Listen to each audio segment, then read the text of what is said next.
All right, we're live. We have 10 million concurrent viewers. Just kidding. Crypto's dead. There's no viewers. That people stopped streaming. I just watched a live stream of somebody that used to promote terrible ICO coins, and he's just like, yeah, I quit. He just quit. He's like, I'm not doing videos anymore. He's got 120,000 subs or something. A lot of guys are doing that. Yeah, because if you're into altcoins, and altcoins have just died for years. 120 subs and nobody's watching. 120,000 subs, and well, I'm sure people would watch, but I guess you get tired of recommending people to get financially destroyed buying things that just keep going down. So I mean, maybe he grew a conscience or something. Well, my track record is so fabulous that I don't know what that feels like. Same. Now, so two things we can cover right now. There's clickbait in the title that says, "Is Bitcoin going to zero?" The simple answer is no. But because YouTube viewers are so damn stupid that they only click things with thumbnails like this, or Bitcoin going to zero in the title, I figured I'd give that a try. I don't think I've tried that one before. Oh wait, you just put your title as Bitcoin's going to zero for this with a question mark, yeah. Yeah, but I've done other ones. I did another one where I would just raise it 10,000 every video, like Bitcoin going to 120, 130,000, 140,000, because it will eventually. So why not? Who cares? My clickbait is Richard Heart. Everyone knows you, and price predictions. People love that. Yeah. And portfolio recommendations, but I'm not a financial advisor. Well, I can do that for you right now, which I'd love to do. I make a YouTube video like once every 2 or 3 months, and people will watch that one YouTube video and take that trading advice, or, yes, I'm not a financial advisor either. You're responsible for your own trades, but they'll take this prediction analysis that I make on what the price will do, and then they think it applies for eternity, forevermore, and then they never get another update, right? So if I make a price prediction and I say, Bitcoin's $3,000, we're down 86%, it seems like a good place to close your shorts and buy here. And then America bans it. You need to stay updated, right? Right. So it's October 24th. The Bitcoin just fell to 7,500. So if you're watching this 3 months later, look at the calendar. Well, it's like there's a book by Reminiscences of a Stock Operator, and it basically says you should not trade on tips, because if someone gives you a tip to get in, but they're on vacation, or you can't reach them, or they don't give you a tip to get out, then you don't know when to get out, right? So you don't actually have trading advice that you should or could take unless you have an entry, an exit, and a time frame and a timer on when you invalidate your thesis, and you have to know when news changes things, right? So I called, like the easiest call ever, I called for like a 10% bounce from I think it was like 8K to like 9K, basically, something like that. And we went up to like 88.40, and then we fell. And then I called the stop it in profit. But people don't listen to the calls. I have a free trading channel at t.me/strape charts, like strawberry grape. And I have a free price calls channel at t.me/Richard's calls. And these stupid, retarded mongrels, they only look on YouTube. They don't follow me on Twitter, twitter.com/Richard Heart win. They don't follow me on Twitter, where I tweet hundreds of times a day. They're not in the price channel. They're not in the trading channel. And then they come on YouTube and they shit talk good calls that I made that were profitable. And they're like, oh, you got wrecked. You're like, no, you got wrecked, you dumbass. Like, you can't watch a video that comes out once every 3 or 4 months in crypto that never sleeps and expect to be able to trade that. Doesn't make any fucking sense. My advice to my viewers is no trading. I don't think traders win unless you're Usually the manipulator. Not. You know the saying, if you're at the poker table and you don't know who the sucker is, it's you. And so unless you're the guy creating the pump and dump, which you're trying to, unless you're that guy, you're the sucker. So I tell people to hold. Granted, over years, I can't wait to sell some Bitcoin, over 50,000, I start dollar cost averaging. I trade in that respect, but short-term trading, but it's fun to talk about price changes. That's well, it's like I told everyone that the reason that we pumped and the people that bought the bottom was a PlusToken Ponzi. I'm the only person popularizing the idea because everyone's a bunch of fucking cowards. They're not willing to say, oh yeah, the Bitcoin price was really just from a Ponzi. They're not willing to say that. It's funny you say that. I just noticed that the other day about the PlusToken, and I was like, shit, did that cause the Bitcoin rally? I mean, yeah, it did. The PlusToken, what are your numbers? What's your They've got, so they cashed out on their exit scam from their Ponzi 200,000 Bitcoin. Yeah, which but is when 1%. They were active over the year before the 14K top. And the day of the 14K top was when their founders went to jail. What a coincidence. What an amazing coincidence that the day the Ponzi gets shut down is the day of the 14K top. Who knew? Like, and wait, so 200,000 Bitcoin. Sorry, what's the dollar value? It was $2 billion when Bitcoin was 10,000. Now that Bitcoin's... How much has been sold already?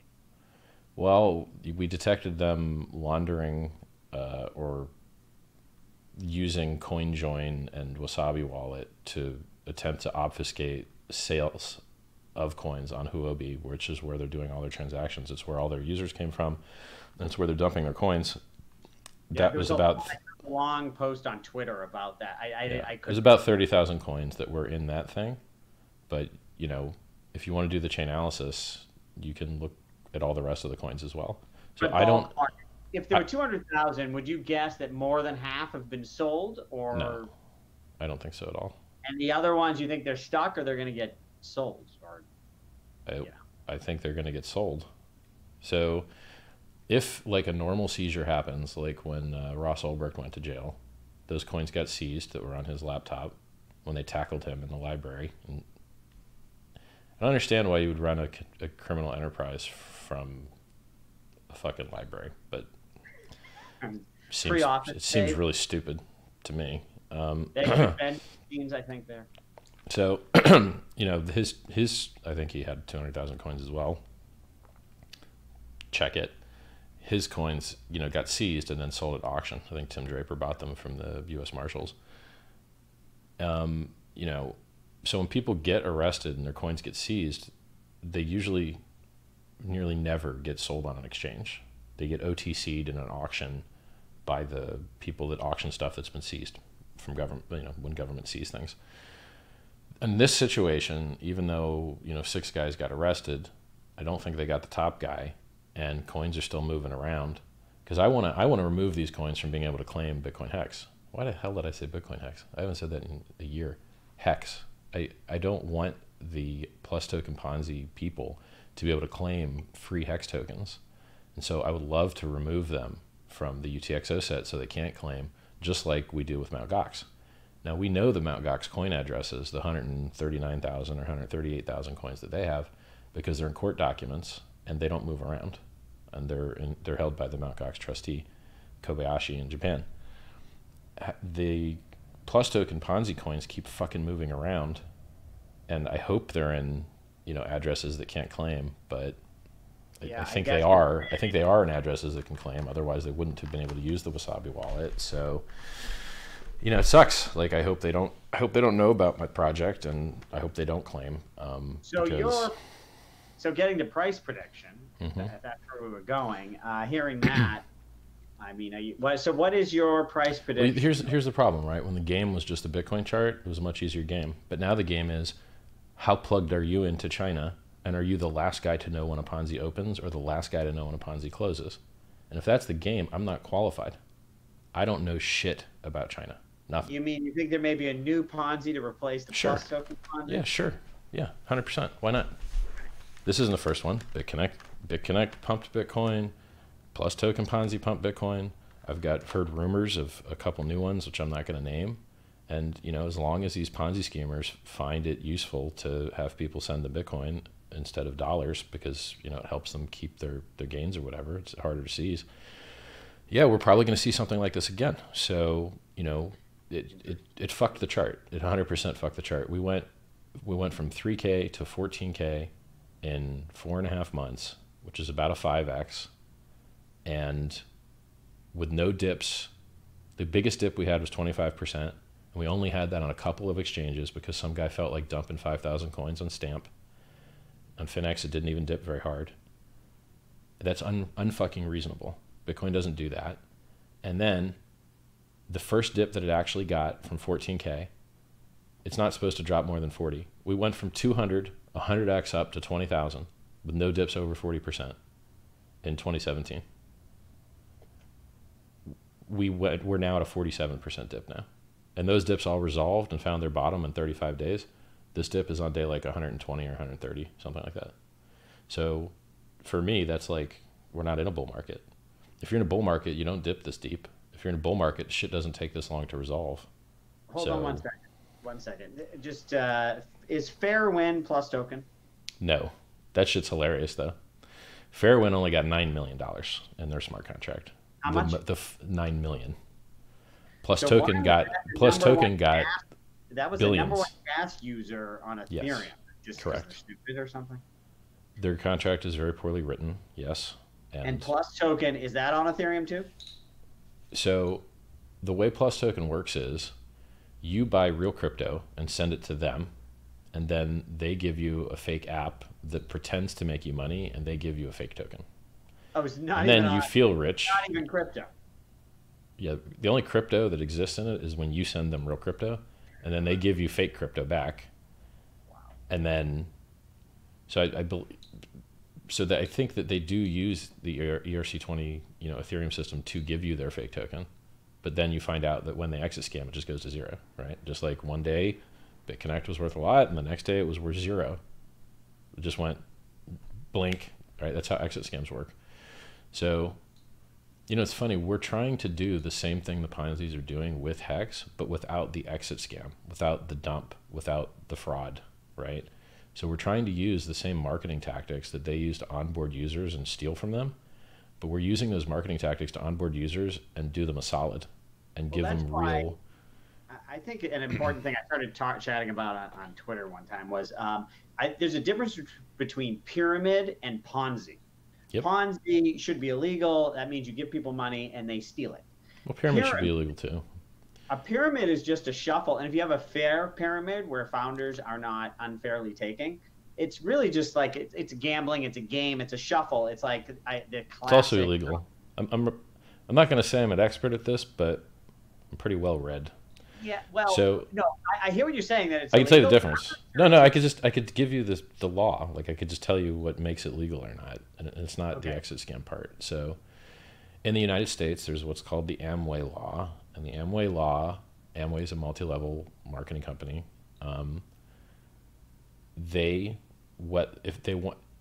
Whether they consider you legal or not is based on the ratio of retail sales to reseller package sales. And as long as that ratio is in the level that they find acceptable, then it's legal.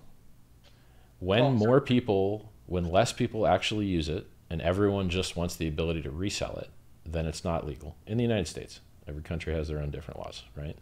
So the difference between a Ponzi fails because it makes promises that it cannot keep. It offers you returns that it cannot make, because it usually has no real revenue. The only revenue it has is people depositing money, thinking that there's real revenue, thinking they can all get returns.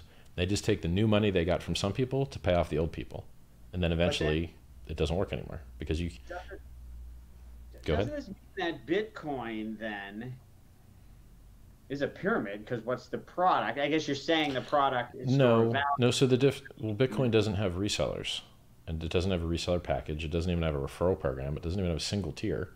So the difference between a pyramid takes an end user and a product or service and inserts the maximum number of middlemen and friction in the middle, which makes it the least efficient possible. I don't know if you've heard about the famous chain letter that went viral in the 1930s by mail. Have you heard about this thing? I know of the concept. It was something. This was one of the first ones. It went so viral that the post office almost had to close down because everyone was sending dimes in the mail. Right. You would get a list of like 6 people, and you send money to the top 5, and you put your name on the bottom of the list, and you mail them, and everybody's getting all these dimes, and people made money. And it's just a sort of a money shuffle. Is that illegal according to your definition? I I do think chain letters are illegal in the United States in physical form. I'm not sure about their digital form. So when you receive money into a common pool with the expectation of profit from the work solely of others, the entrepreneurial effort of the promoters, that's a security, and you have to file. Security. Well, it depends on the centralization, right? So, in HEX, we are not a security, and we are not an airdrop, and we are not a fork. So I've got amazing answers to all these things. I want to finish them up one at a time. So what's the difference between a Ponzi, a pyramid, and a bubble? A bubble is when people thought something wasn't worth much, and then they thought it was worth a lot, and then they went back to thinking it wasn't worth that much anymore. Amazon, which does over 50% of all internet sales in the United States, 50%, over 50%, they had dropped over 96% once on their stock price. Is it a Ponzi? Nope. Is it a pyramid? Nope. Is it the most profitable company in the world right now? Maybe. But they dropped 96%. So just because your price got fucked up, it doesn't mean that you're a scam. Now, very often, we do have scams, and very often their prices are fucked up. But the reason they're scams isn't because their price got fucked. It was because other things made them scams. So that's what a bubble is, right? And Bitcoin's had numerous bubbles, and it keeps coming back with newer all-time highs, which other bubbles just don't do. With a pyramid, it's the maximum number of middlemen between end user and service, or end user and product, which makes it maximally inefficient, which is why those suck, right? And with a Ponzi, it's because it promises you things it can't do. It's fraudulent, right? Oh, we're doing arbitrage, and oh, we're going to pay you % a week, when really not doing arbitrage, and they're really not able to pay you % a week. They're just robbing the principal from the new guys to pay off the old guys, and then they exit scam, right? So, well, okay, I interrupted you last time we did a show. I interrupted you so many times. All of your fans wanted to kill me, I don't. Yeah, so I'm so hard for me. It happens to everybody, man. Apparently, people like interviews where the other person doesn't talk, which seems like a stupid interview to me. But I am going to interrupt for one quick thing, and then you can get back to it, which is because for the people watching on my channel, I talked about your HEX thing before, and I have a bunch of questions about it, on whether I'm going to do it, whether it's a good idea, and all this. Do you like free money? I don't want to rush to it.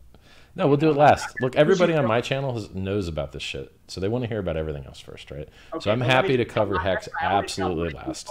I want to tell my people, it's going to be at the end.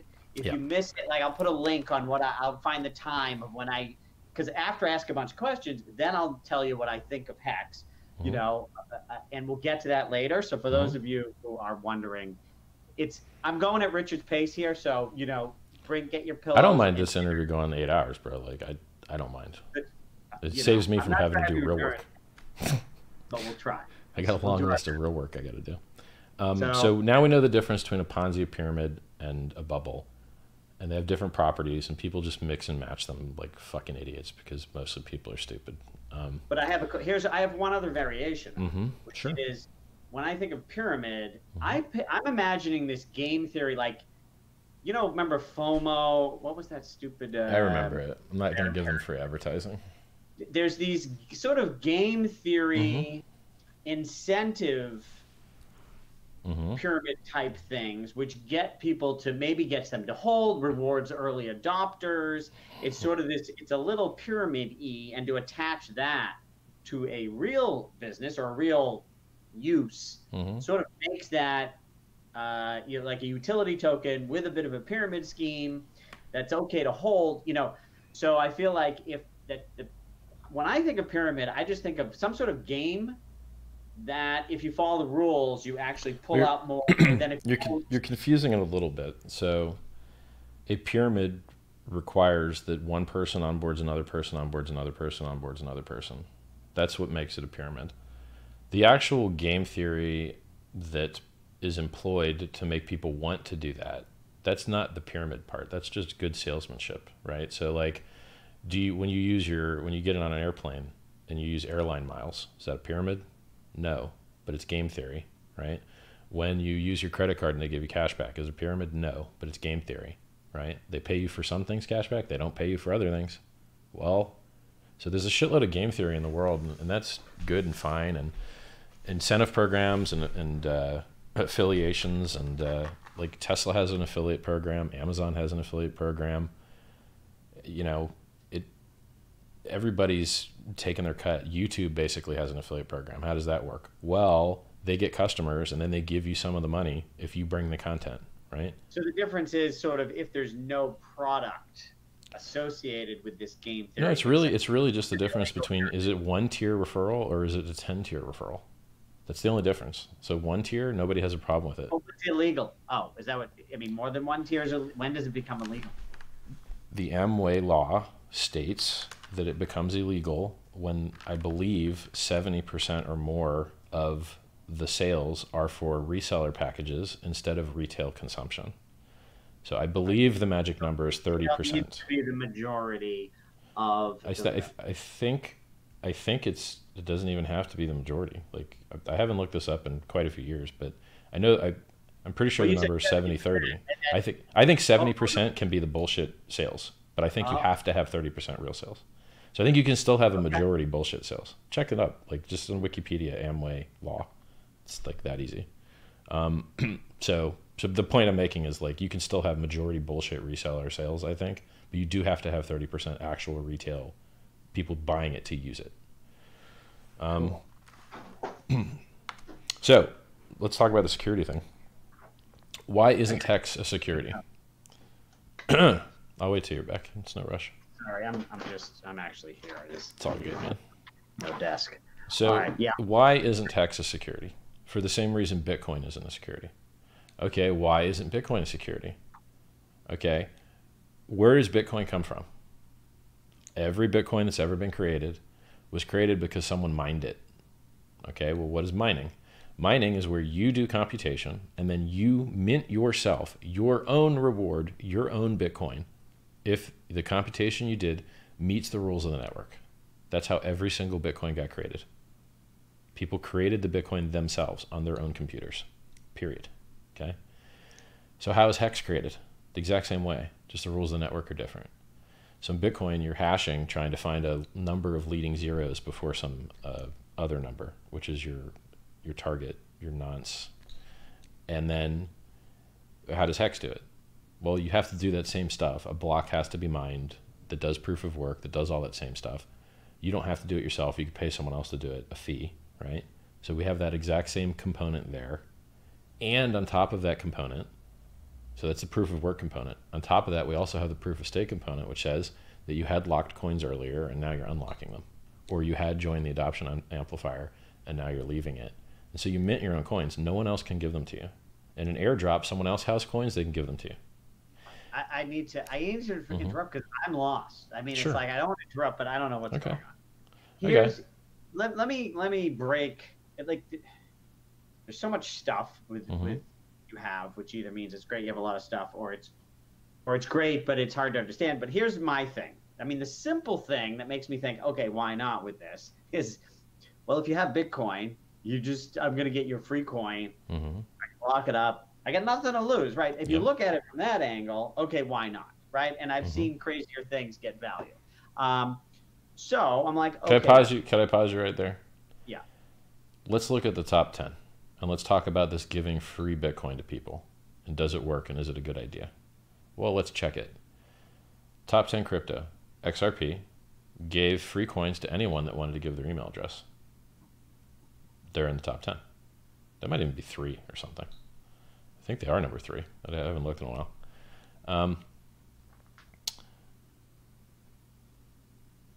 XLM, Lumens, top 10. Gave free coins just to Bitcoin holders. Okay. BCH, top 10. Gave free coins just to Bitcoin holders. Okay, how many coins do you want to see in the top 10 that gave free coins to Bitcoin holders before you're like, oh, that's a pretty good idea. Yeah, I'll give free coins to Bitcoin holders too.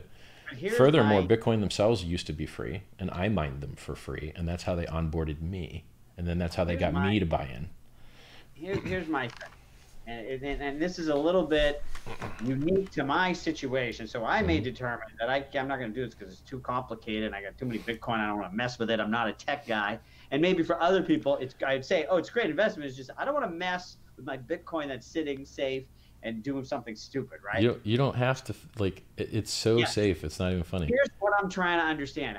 So I have Bitcoin, you know, I only access it with my Ledger Nano, and I've got this Ledger Nano app that pops up. But every time I send a coin, it's segued. It's a different public address for everyone. That's fine. What's that? That's fine. Okay, so how do I, when it's time to claim?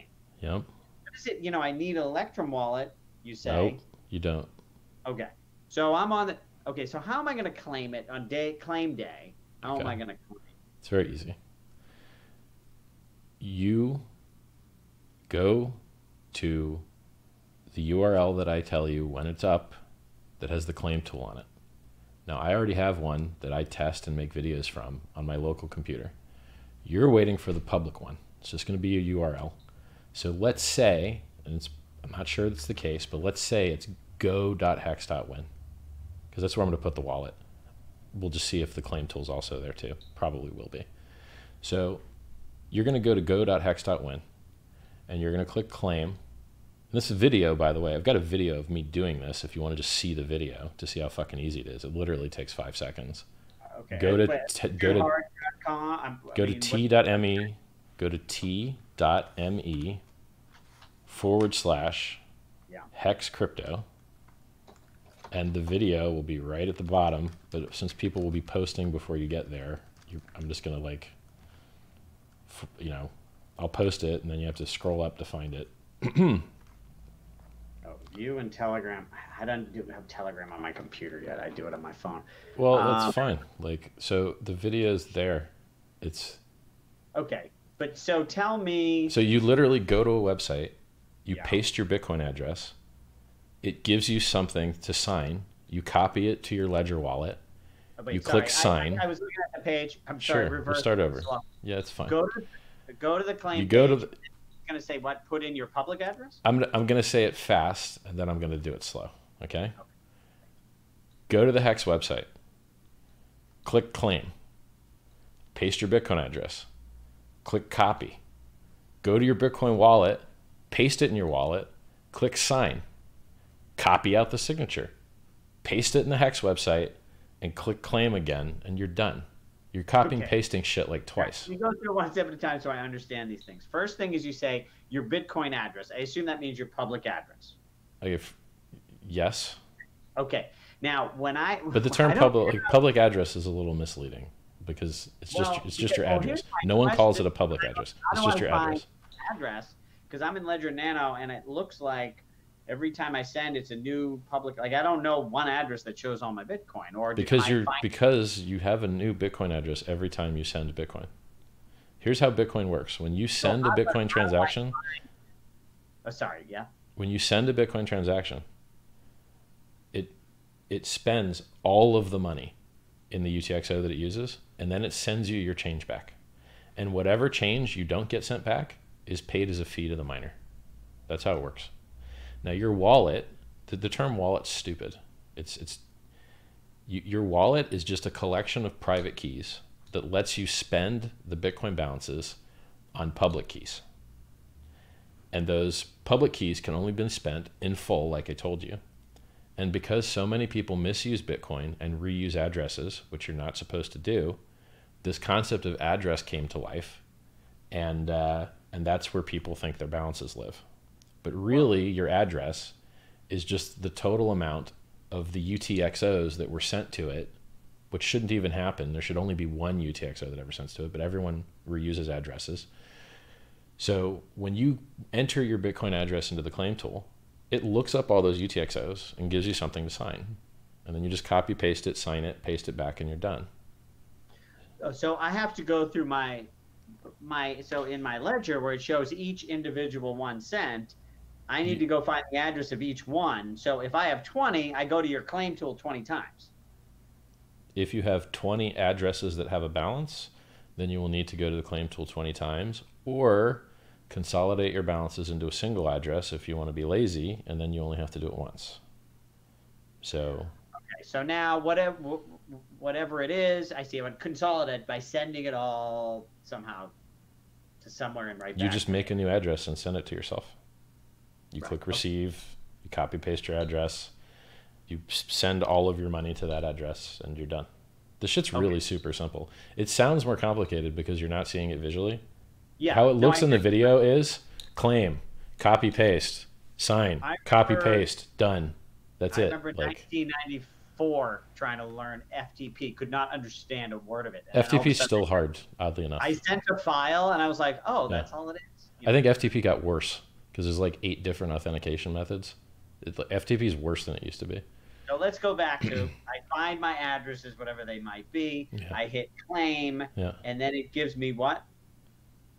It sends you, so when you claim, now look, you have to install MetaMask on your browser. That's your Ethereum wallet. That's where your HEX is going to live. Your HEX lives in an Ethereum address. When you want to claim, you need to pay a few pennies of Ethereum as a fee, or mine your own transaction, which is a lot harder, right? So you need a few pennies of Ethereum to claim. I think that you'd make more money. So you've already got Bitcoin, so it's totally free for you. For people that don't have Bitcoin yet, they're going to make more HEX just sending Ethereum to the contract than they are buying Bitcoin, free claiming with it, and then selling the Bitcoin again. Because like a billion coins is getting given out the first day. And that happens, not a billion, but maybe 500 million the next day. For 350 days that happens. So there's a bucket full of HEX, and there's an empty bucket people throw Ethereum into. And if you're 10% of the Ethereum bucket, you get 10% of that day's HEX. And then the bucket's empty, and they start the next day. Okay, hold on. Let's go back to, I've got you so far, to I hit claim, and after I hit claim, what happened? So if you had Ethereum in your wallet, and you could pay a few pennies of fees, then 90% of your claim is going to be auto-staked for a minimum of 350 days. You're going to need to type the number. If you type a longer number, you get more bonus shares. So if you have... Okay, so I claimed, and then it's... So I had... If I had 1 Bitcoin, I claim, and now I have X number of... You would have... I would tell you exactly how many you have, because this is math that I can do. If you claim the first day, you get a 20% speed bonus. If you used somebody's referral link, you get a 10% bonus on top of that. If you referred somebody, you get a 20% payout on top of their claim, plus their speed bonus, plus their being referred bonus, on top of all of them. So the referral system adds about 32% to the payouts in total to the people that claim if they're referred. So let's say you're not referred. It would be wise for you to be referred. You would make more. But just for ease of math, let's say that you just claimed the first day, not referred. You would make 10,000 HEX per Bitcoin plus the 20% speed bonus. So right there, I hit claim. It's just going to show me, congratulations, you now have X number of HEX. Right. It's going to send 10% of this HEX directly into your wallet that you should probably stake. You're going to know my wallet because when I did the claim button, I'm connecting with Metamask to hit the claim button. Well, I mean, this is the blockchain. It's all public. What? The blockchain's totally public. Everyone already knows that these balances exist because they're public. Right. And the only new piece of... How did this get connected to my MetaMask? Where did we do that? Like, did I, when I go somewhere, MetaMask pops up, do you want to connect to this website? Right. Yes.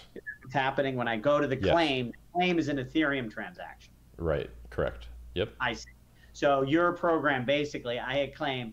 That's an Ethereum program that looks up the Bitcoin, computes how much HEX, and then puts it in my wallet. Kind of, yeah. Kind of. It's very, very close. So the only thing that Bitcoin has to do with HEX at all whatsoever is that we're using it as a way to tell who should receive the most HEX when they free claim. Right. And if you're So if you're a giant whale, we fuck you over. We reduce your stack by 75% off the bat. Because if you liked our project, you could have split your wallet up and not hit the silly whale penalty. But since you didn't care enough about the project to appear to not be a whale, we're going to fuck you up. And we're going to reduce your stack by 75%. Now let's say you're a smaller whale. You have less than 10,000 coins. You have 1,000 coins. We're going to fuck you up by 50%. You could have avoided it by splitting your wallet into wallets that are less than 1,000 each. But you didn't want to do that, so get fucked. And all that money that you get fucked for is going to be given to the stakers at day 353. So all the coins that couldn't claim, all the coins that wouldn't claim, all the people that were late to claim, all the whales, the Mt. Gox coins, all those coins are given to the stakers at day 353 by their shares. Okay. So they get in. Yep. So now I've claimed. When you do your claim, you're going to have your stake with the length that you chose, with a minimum of 350 days. That's 90% of your stack. And then you're going to have 10% that you can do whatever you want with. I would suggest that you stake them, but you can do whatever you want with them. You can send them, sell them, do whatever you want. I have to stake it for a year. I thought there was 90%, yes. 10%, no. So in a year, I can sell it. You can sell 10% immediately, and then the remaining 90%, you can sell in 350 days. Now, isn't that going to create, I mean, a year from now? Yes, because people don't do math properly. So everyone assumes that there's some, they assume that there's some date at day 350 where everyone's going to dump, but they don't realize that the claims occurred over a year. So the dumps occur over a year, and people get paid 3 times more to hold longer. And everyone already knows how long everyone claimed for. So everyone already knows when everyone can dump. So the price knows not to go too high. And people time their dumps so they don't occur with other people. So if you knew some giant fucking whale was ending his stake on day 700, you wouldn't end your fucking stake on day 700 because you had that information. The options for staking year and any length higher? Right now you can do a stake for a day. So if you get your coins from being a referrer, or you get your coins from using the adoption amplifier, you don't have any restrictions on length, right? It's not auto staked. You can choose a day, you can choose 10 years. I think we'll end up at 15 years. I'll know in the next few days. Now I'm confused again. I don't know why. So first I thought that, so I've got my Bitcoin and I thought I'm going to get it and it has to be locked for a year. If you free claim Bitcoin, your shit gets auto staked 90% so that you buy more instead of selling like an asshole. I am not in the business of giving you free money for you to fucking sell and drive the price down. I created a coin to make the price go up. I only want to give free coins to people who buy fucking more. If you are going to only sell, fuck off and do not claim. Okay. If I can convince you to buy more by showing you mad gains, then come and claim. And then fucking buy more, right? So what you're saying is that if I buy HEX, then the staking is variable. But if you're just claiming free HEX, it's a year minimum. No? Let's start from scratch. It will make it very easy. You can stake HEX for the minimum staking period of a day, or maximum staking period of about 10 years. But I wouldn't be surprised if it was 15 years next week, because it's math that we have to do. Okay. In between 10 and 15 years is going to be your maximum stake length. A day is your minimum stake length. There is a share price. When you make a stake, how many shares you get is your HEX divided by the share price. If you get in the first day, it's the lowest share price that'll ever exist. If you get in later, it's going to be 5 times higher. You get 5 times less shares. The people that got in before you will have gotten 5 times more, right? Now, what sets the share price? The system, every time someone ends a stake, it looks at how much profit they made, and it sets that as the share price. And whoever has the highest profit ever seen in the whole system, that sets the share price. So if some guy 5x'd his HEX by being a staker, the price becomes 5x higher, right? So, which means that if you ended your stake and now want to go and restake again, you're going to get 5x less shares, which means you're going to get paid 5x less, basically. Okay, I think I'm still stuck on this issue, and pardon me. You can stake as long as you want or as short as you want, unless you're free claiming. If you're free claiming, how do you get them if you're not free claiming? You buying it from you through with Ethereum? The most important part of this project is the adoption amplifier.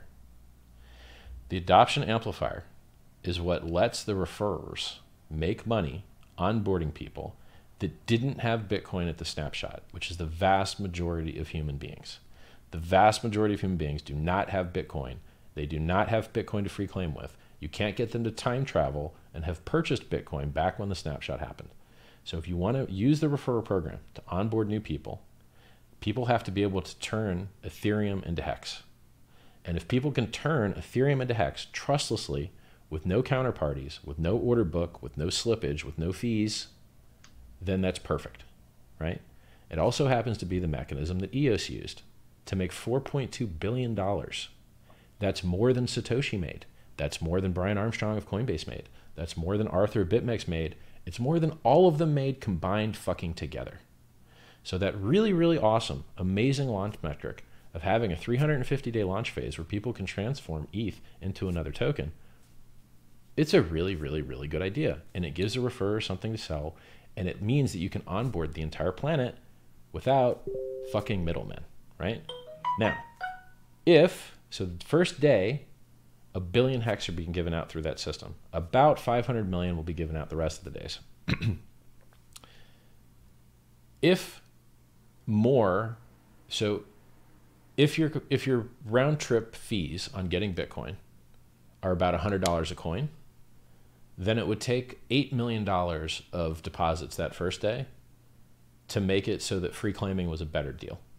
So if more than $8 comes, if more than $8 million comes in, and it cost you $100 round trip to get in and out of Bitcoin, then you would have made more free claiming. But if less than $8 million comes in the first day, you would have done far, far, far better being an adoption amplifier. And that happens for 350 days. I think $1.7 billion would have to be generated. You know, here's the thing. You must have done well in math in school. Like I did. Yeah. You got to understand that most of us, and I'm actually pretty good, and my channel is not even up to my level. So pardon me for repeating. So, do you know how EOS launched, or you don't know? Yeah, I know all about it. No, I got all your logic. I'm just okay, it's the same trying to shit. run the numbers in my head for me to know what I'm in for here and what my expectation would be. So again, there's two separate things. There's the free claimers, which is we already own Bitcoin, you're going to give them for free. And then there's people who just use the adoption amplifier because they want to get involved. And then the next I don't use the word buy, and I don't use the word purchase, because someone else would have had to have already had it to give it to you. You can't buy it because no one else has it. You mint it. You're the one minting it. You're the one doing the computation. You're the one causing it to exist. You're not buying it from someone else. Right, you're creating it yourself. And the price of it is based on demand, sort of. With your something like that. It's not, I don't even call it a price. It's a ratio. It's how many ETH did you have to put into this thing to be allowed by the rules of the network to mint yourself those things. Right? Now, it sounds like you're providing a lot of incentives for people to mint instead of just all the free claimers like me. Right, because fuck you guys. I want the price to go up. But listen, this was your idea. You presented. I saw you. Free claim. But I'm trying to explain this to you, and it's very, very important. If you free claim and you never buy more and you just sell, you are an asshole who hurt the price, and you are not my friend, and you are not helping. Okay? I do not want people to claim that just fucking sell. And the idea behind this is that if I show you a great project that works wonderfully for a fucking year, and you care about it, and you're interested in it, and it's got speculative stickiness, and there's so many more things to watch. In Bitcoin, you've got the price and the hash rate, and that's it. And no one even watches the hash rate. So really what you've got in Bitcoin is just the price. We've got how many people are staking? When are their stakes expiring? What's the average stake length? What's the average stake size? Are they referred? We've got like so many more things that people care about that are sticky and glue them to the project, that over the course of the year, people that bought just to dump one day in the future should become purchasers. That's how it should work, right? So what you're saying is, I get my free tokens, and you can sell 10%. I might not be an asshole, but you're going to make sure that I'm not an asshole because I'm restricted for a year anyways. That's sort of why you put that in. So, and your hope would be that I'm like, you know what, this thing is cool, it's doing good. My year is up now, but I'm not going to dump it all. Exactly. Right? I mean, that's sort of the thing. Now, so the question becomes, so... and it works so when you're in the... I don't think you should be angry at the people who, you're setting up a game. No, but so I tell this to people because I want them to understand that they are not virtuous and they are not useful if their goal is to dump on other people's heads, right? If your goal is to buy something and dump on other people's heads, you are a leech. So don't think that you're fucking awesome. Yo, man, I'm going to get this free thing. I'm going to dump it on their fucking heads. You shouldn't be excited about that. You know what? Listen, that was sort of your pitch 8 months ago. I mean, I'm not coming in here like that was like that was before AutoStaking existed, and that was before the adoption amplifier existed, and that was before I figured out that idea, right? If you go on the highway, I improve. Like, yes, my pitch wasn't as good then. Well, right? It's far better. Listen, and here's the funny part, right? I am the thing that I'm giving you. I'm trying to make more valuable for you by doing these things. So by getting you and other people like you to buy instead of sell, I'm hooking you up and doing you a solid, right? When I explain to people why HEX is better than Bitcoin, they're like, oh no, I've got a bag of Bitcoin and that makes me angry. But what they're fucking stupid is I'm giving them something free and trying to increase the value of the free thing I'm giving them. So like when I do things that maximalists don't like, it's in the benefit of the maximalists. I'm only giving free coins to Bitcoin holders. I could give free coins to anyone the fuck I want. I could choose any cryptocurrency I want and put them in the UTXO set and allow them to claim with signatures too. I could put fucking Dogecoin in there, put Ethereum in there, but I'm only doing it for Bitcoin holders, right? So when I do these things that feel emotionally to you, like, oh no, I'm actually hooking you up and helping you. I'm making the shit that I'm giving you worth more for you, right? You will see higher returns on this than you'll see on Bitcoin. You think Bitcoin's going to go up 10x this year? You think Bitcoin's going to 80 grand in the next 12 months? It's fucking not. Now, what's the likelihood HEX can do at 10x? Oh, fucking good. Super fucking good. So...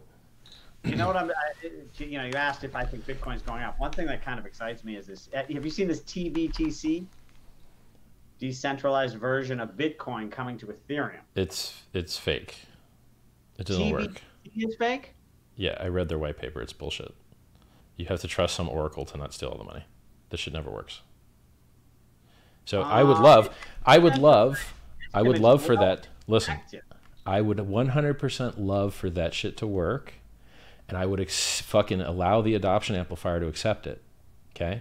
But the adoption amplifier only accepts fucking ETH because it's the only thing you can actually trust. Yours launches. I'm just thinking for the price of Bitcoin, if Bitcoin's available on Ethereum and then Bitcoin goes into DeFi, that amplifies the DeFi, which gives a use case to Bitcoin. We already have that shit. We already have that shit. We already have wrapped fucking Bitcoin.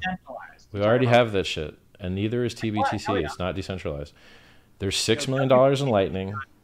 There's $6 million in the Lightning Network. There's $4 million in Wrap Beast TC that has BitCo as a fucking counterparty as the Oracle. And I would rather have BitCo as Go as a counterparty Oracle than whatever Rube Goldberg fake bullshit abstraction the tBTC people think that they're going to get to work that they fucking won't. All right? Oh my God. You sound like the they're not. Bitcoin maximalism is coming out. Like, no, I just know that shit is hard, and I read their fucking white paper, and it fucking sucks. And it's vaporware. It doesn't even exist. So, like, yes, like, shit that doesn't exist, I don't really care about. By the way, the concept of... Yeah, I'll give you that. Hold on. The concept of bringing Bitcoin to Ethereum is multiple fucking years old. And there was a project that already had Bitcoin on Ethereum, and it already fucking failed. So this already existed, and then already fucking failed.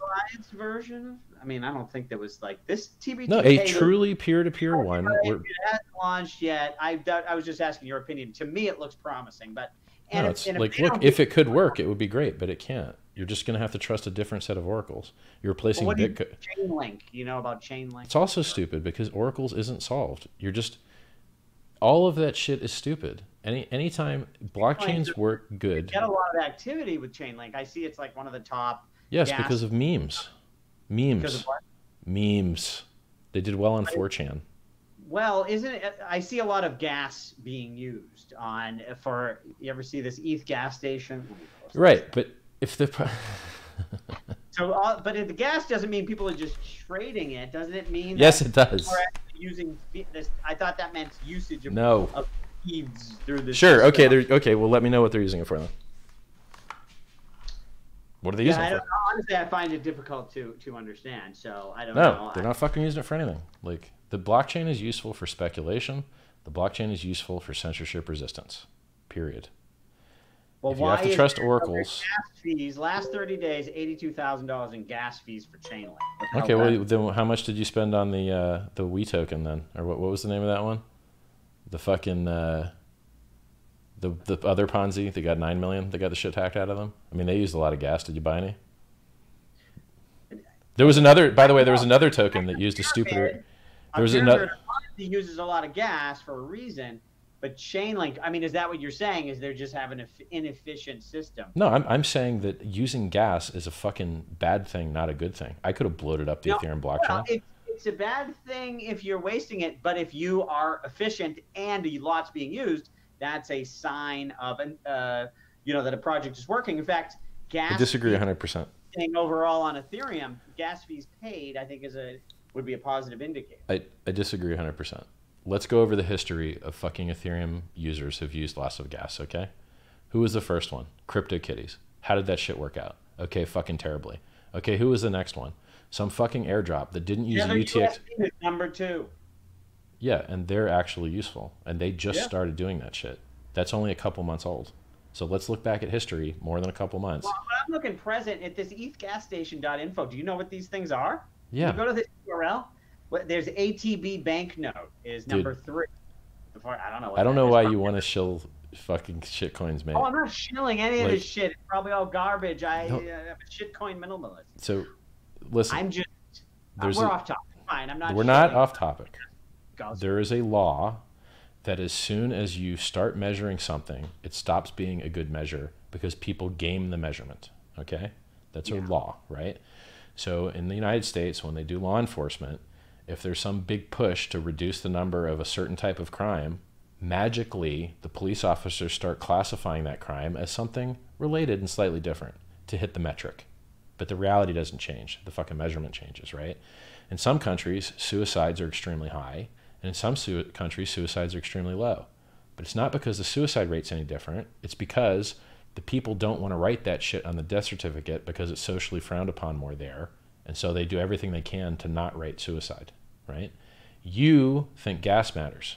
I'm telling you that it didn't matter for CryptoKitties, and it didn't matter for this other stupid fucking airdrop that just shoved coins at everyone and bloated the blockchain instead of using a pull system like HEX uses where you just claim when there is a claim to be made. I'm not pushing things at everybody and being like, hope it works out. Only the people who are going to use it pull. And so there's minimum blockchain bloat using a Merkle tree proof, which is just awesome and innovative. Who was the next people that used a lot of gas? This other token who's the hilarious Ponzi video where it's on a green screen and there's fake books behind them that have just been copy pasted. There's a camera with a lens missing. It's the longest gibberish. It's hilarious, right? Whatever the name of that token was, they got hacked for 9 million. It's also the worst smart contract that's ever existed. They used a lot of gas, right? The history of Ethereum projects using a lot of gas has always meant that the project will fail. Always. Except for Tether. And why is Tether good? Because Tether does more goddamn volume than Bitcoin or any other cryptocurrency. Tether does more transaction volume on exchange than any other cryptocurrency in the history of mankind. It's actually fucking used a lot. So they used to run it on Bitcoin, on the Omni protocol, and they fucking stopped because it sucks. And then they switched to Ethereum on the ERC20, just like HEX, because it works and it's awesome. Just like BNB launched as an ERC20, $billion project. TRX launched as an ERC20, $billion project. Ethereum launched. Like, everybody runs on fucking ERC20 because it's great. Shoot, now I forgot my other question. Anyway, if you think using gas is good, then you would have bought a bunch of shit that got wrecked. What's that? If you think using gas is good, you would have bought a bunch of shit that got wrecked. Yeah, no, I'm all I'm saying is one metric. I don't even know what got us to this gas metric anyways. I'm not even sure. So let's back up a bit. You're going to free claim your HEX. You're probably going to self-refer yourself because you're a smart guy. You're probably going to get paid 32% more, right? So you're really on your 10,000, you're going to get 18,400 HEX is what you're going to end up with. Okay? And where do we get that referral link to? What was that? So T dot. You just throw your Ethereum address at the end of the URL. So it's hex.win / $R equals your Ethereum address. And that's it. So there's no sign up. You just put your Ethereum address after $R equals. Okay. And it's also in the wallet. Like when you go to the chat room and you look at the video, actually I'm not sure I put the claim link in the wallet because it showed my testnet URL. So It's super, super simple. You just paste your Ethereum address at the end of the URL after $R equals. That's how you set it sets the referrer cookie in your browser. You're going to end up with 18,400 HEX for every Bitcoin you have. 90% of them are going to be auto-staked. You sound like a dumper. You're probably going to choose a minimum auto-stake of 350 days. I'm a buy and holder, but I don't have to worry. Listen, first of all, you're coming at me here a little bit. My thing, to be honest with you, is I'm just trying to get the numbers. Like I was thinking. I'm giving you the numbers. It's 18,400. 90% auto-staked. To be honest, I was thinking when you originally, from last time, is like, oh, I don't know. I was going to think if there's the math, and I think I have good insight based on but it was like lock some for short, lock some for medium, lock some for long. Yeah, so you can do all that shit with your not auto-staked. You can do all of that. You're creating a game theory thing here to get people to lock up and to have a token that sort of it becomes a store of value. I get it. It's a good idea. Doesn't just because it's a good idea doesn't mean it works. Listen, but I'm not a dumper, and I'm not here. I've got 17,000 signups on the email list with no demo. I've got 4,000 users in the chat with no demo and not $1 spent on marketing. And the referrers aren't doing shit right now because I can see the logs and the referrals. We only have up to go. We have more fucking memes and users in our chat room than other tokens that have $1 billion valuation, like BSV. It's a no fucking brainer that it works. Like, it's a no brainer. And we're giving away free money. Who else is giving away free money? Do you know how easy it is to give away free money? It's really fucking easy, actually. It's probably the easiest thing you can do. So I'm giving you the numbers. You get 18,400 HEX if you self-refer yourself and claim on the first day. 90% get auto-staked, minimum 350 days. You can choose up to 10 years, maybe 15 years if you want to get 3x the shares. If you want to do more than one auto-stake length, then you need to have more than one claim, because you can only choose one length per claim. So if you wanted to have one for a year, one for 2 years, one for 3 years, one for 4 years, one for 5 years, 20% each, then you would need to have 5 addresses that you're claiming from that had the same balance on them, right? So you can self-refer yourself, you can shard your wallet into little parts so you can have different auto-stake lengths, and it only auto-stakes 90%. You do whatever the fuck you want to do with that last 10%. You can stake every day. It's really every other day because you lose a day every time you unstake. And once again, I have to tell you, telling you about all this free claim stuff, as fun as it is, I truly believe you're going to make more HEX with less money input if you don't already hold Bitcoin by using the adoption amplifier. Oh, you're saying, in other words, if I didn't own Bitcoin, instead of buying Bitcoin and claiming, you're going to do better with the adoption amplifier. I mean, running the numbers on now, you could do both. Well, I mean, I've run the math, and it's very simple. Like, I could explain it to you. So we already know. So here's how the adoption amplifier came into existence. Okay, the referrers are all going to be fucked when we launch because they can only address a market that's extremely tiny of people that already had Bitcoin. Well, that sucks. Okay, well, what do we do to allow the referrers to have something to do for another year during the claim phase and launch phase? All right, well, let's have people be able to transform ETH directly into HEX, just like EOS did, and was the most successful crypto product fiat-wise that's ever existed in the history of man. They made more money than any other token has ever made, ever, period. They made more money than any other business in crypto has ever made, period. Okay, well, let's do that shit too. That sounds like a good idea, right? Okay, so how many coins should we put in that? Oh, well, what would be fair? Well, let's give the unclaimed coins, right? So we're giving the unclaimed coins to the stakers. Let's just give a copy of the unclaimed coins to those guys. And that's what we did. We're just giving a copy of the unclaimed coins to the adoption amplifier. And since they need to be able to start their stakes at the same time to be fair, but there's not unclaimed coins the first day, you have to wait until a day has passed for a claim to be called unclaimed. We have to seed it with some coins, right? We have to start one day earlier to give them some coins. And so all the adoption amplifier is it's the same amount of money that's being given to the stakers, but a little bit less. Because the stakers get like virality bonus and critical mass bonus. The adoption amplifier coins don't get that, right? So there's less of them. So now what you have is, when I did the math, so it was very simple to say, okay, whatever we're giving the stakers, let's just give a copy of that to the guys that are going to onboard with the adoption amplifier. But then after you make that decision, you end up having to actually do the math. And then once we did the math, it ended up that in our models, it seems like about 500 million Bitcoin per day, or 500 million hex per day is going to go into that thing. And, you know, if more people claim, it goes down. If less people claim, it goes up. But it doesn't go down or up that much, because at least 2/3 of the Bitcoin can never be claimed, because they get hit with whale penalties. They use multi-sig. So more than 2/3 of all the Bitcoin can't claim. And that means it's all going to be given to the stakers. And it also means that it's all going to be available to this adoption amplifier thing. And like I said, it gets multiplied a couple, you know, by the adoption bonuses for the stakers. So now this AA system, it has 1 billion coins the first day as a pre-seed. It has probably about 500 million all the rest of the days. If you do the math, if a claim is 10,000 and then a speed bonus on that claim is 12,000, then there's 83,333 Bitcoin worth of claims in the AA system day one. And then you do your math. How much is my round trip to get in and out of Bitcoin to free claim this stuff? And what you find is, if you're on Coinbase, it's 0.5% to get in, 0.5% to get out. The price is 7,500 right now, right? So are you saying, so of the total that may get mined, and I understand with all this math that I can't keep track of, the total amount that gets minted, you don't know, I'm sure, whatever. No, but we do know a range. It's a function of how many people claim. The more people that claim, the more stakers are paid. Yeah. But my question is this: just ballpark free claim. I mean, you know, and let's just say the people who do the free claiming. I mean, what percentage of Bitcoin holders are going to do free claiming? You know, it's really hard to tell. But whatever, it's really hard to tell.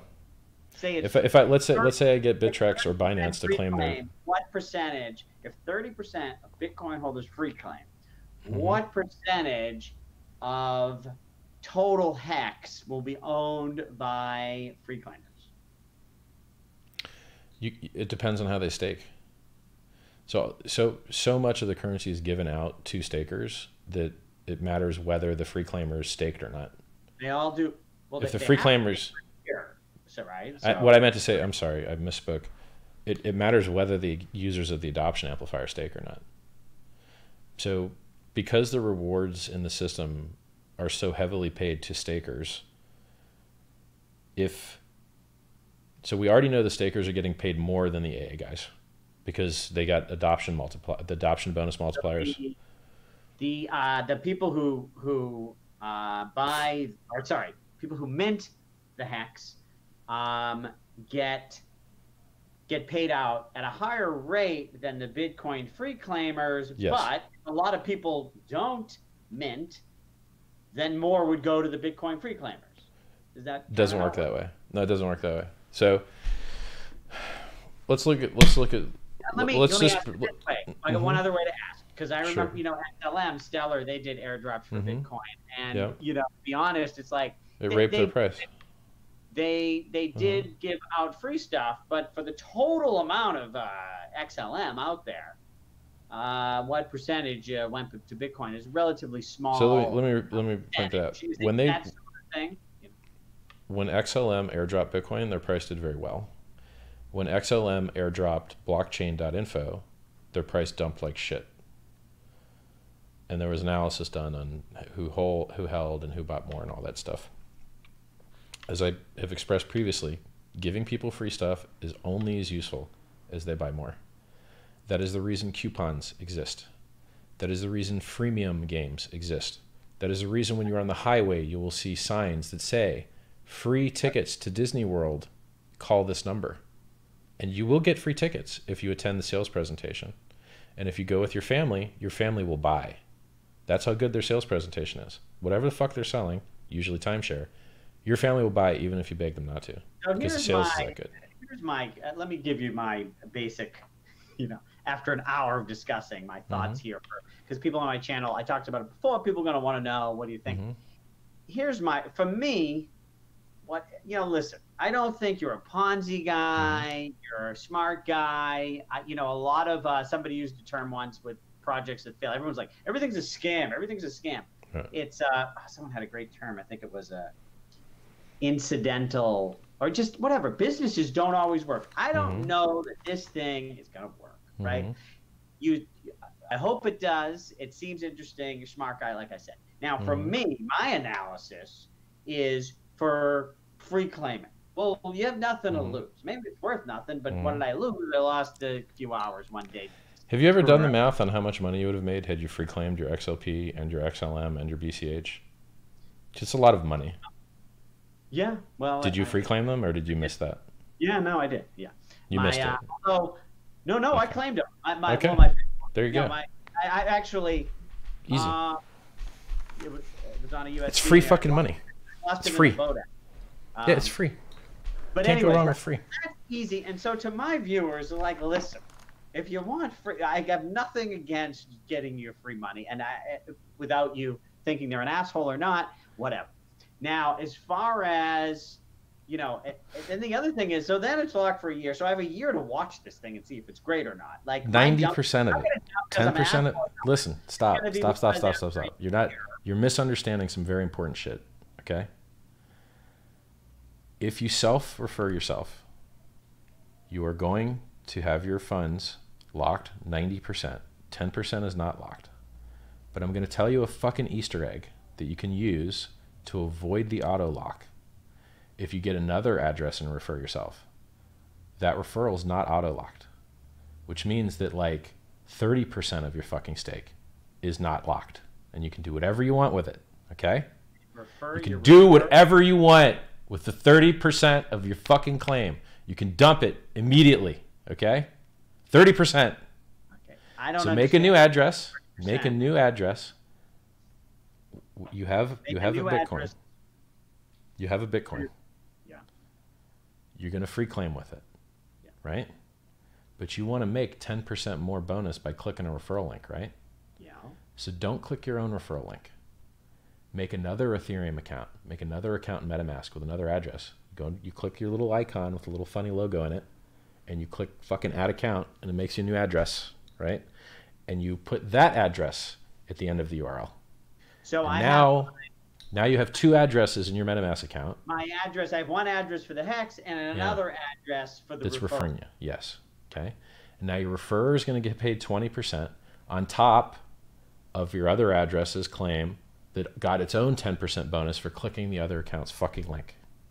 Now 30% of your claim plus your gaming the system self-referral bonus plus you're gaming the system, making another account, fucking use it, your own link, you're going to be able to dump 30% of your shit immediately.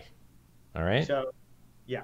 So back to the advice from my people here, which is this, getting this free money and doing the double referral, you know, for most people on my channel who have nothing better to do, I mean, really, you got, I'm sure, worse things you could do. For me, I have plenty of people who tell me as a millionaire, what am I doing messing around with this stuff? But you know what? You never know. Fine, it's free money. Do you want to make the highest ROI you've ever made on anything in your entire life before? Because that's what this is designed to do. It might not. You know, listen. It's literally designed to make a higher ROI than anything that has ever existed in the history of man, ever. And it's a very easy claim to make because crypto already does that. And so if we improve some of the things that crypto does, like having a referral program, is there another crypto that has a fucking referral program? Is there another crypto that has 2 audits? Like, there's so many things that is there another crypto that's replacing a part of the financial system that's worth 7.2 trillion? We're the only people doing time deposits. No, anyways, like none of those things.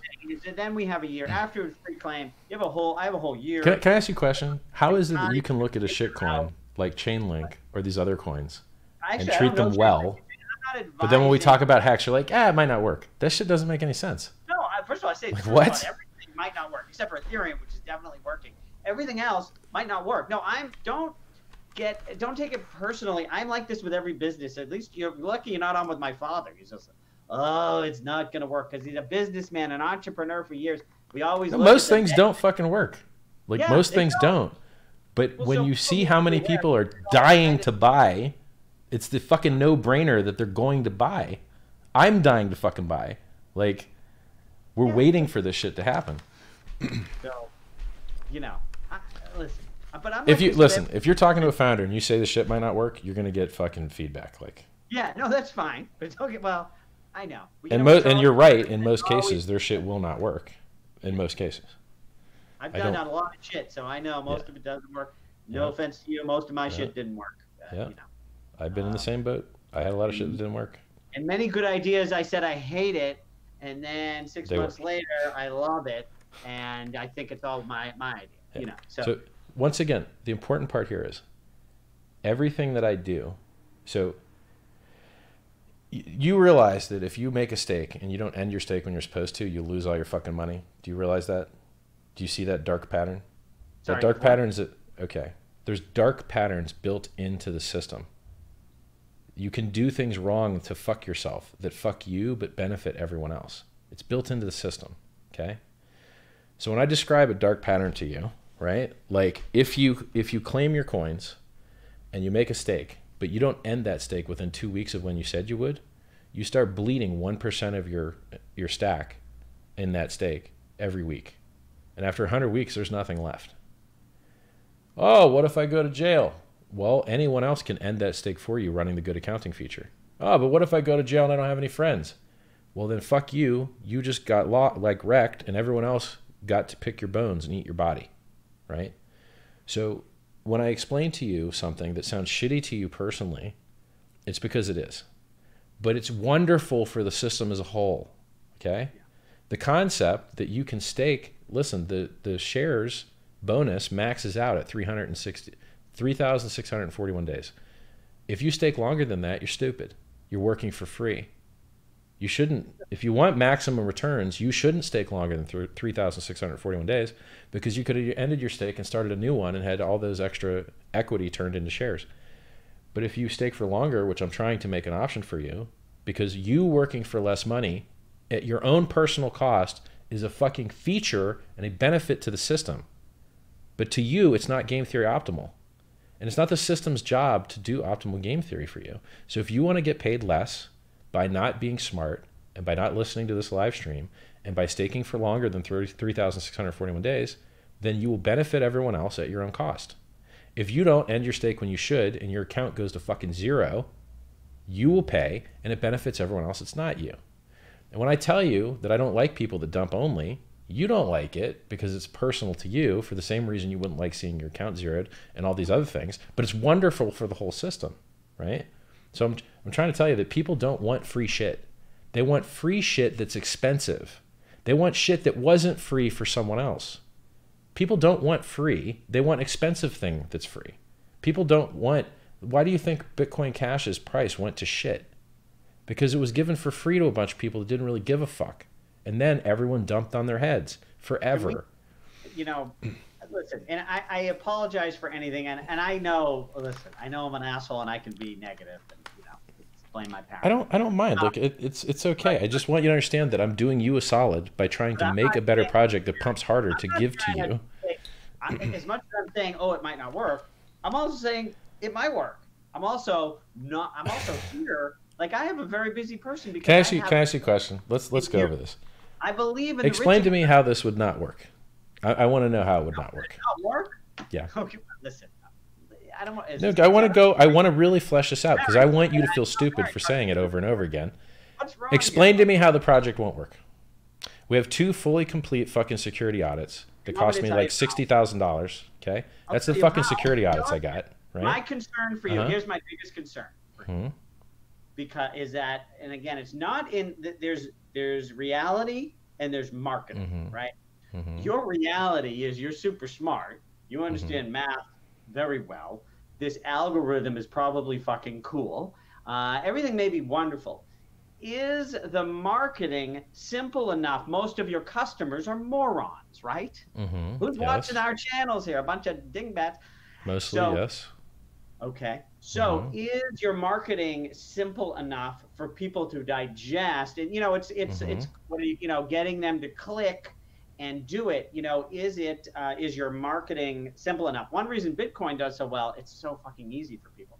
There's only 21 million. What? What? No, game theory on why to get in. Dog, Bitcoin's the most hard shit in the fucking world. What are you talking about? Only 21 million. Nobody even knows that. Nobody even cares about that. Nobody even fucking knows that number, dude. A lot of people, when I talk to people who are investment really smart, they don't know anything about crypto. Who does? They're just like, oh, fixed supply. I understand that. Okay, not owned by a government. I get that.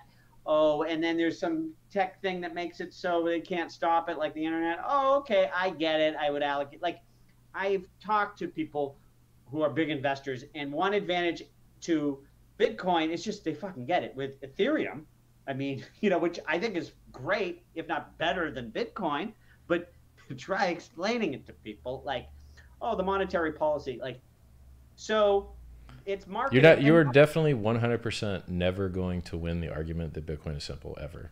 Never, ever, ever. Bitcoin's marketing memes. Like I said. Maybe, but they're not even, like, look, this shit dropped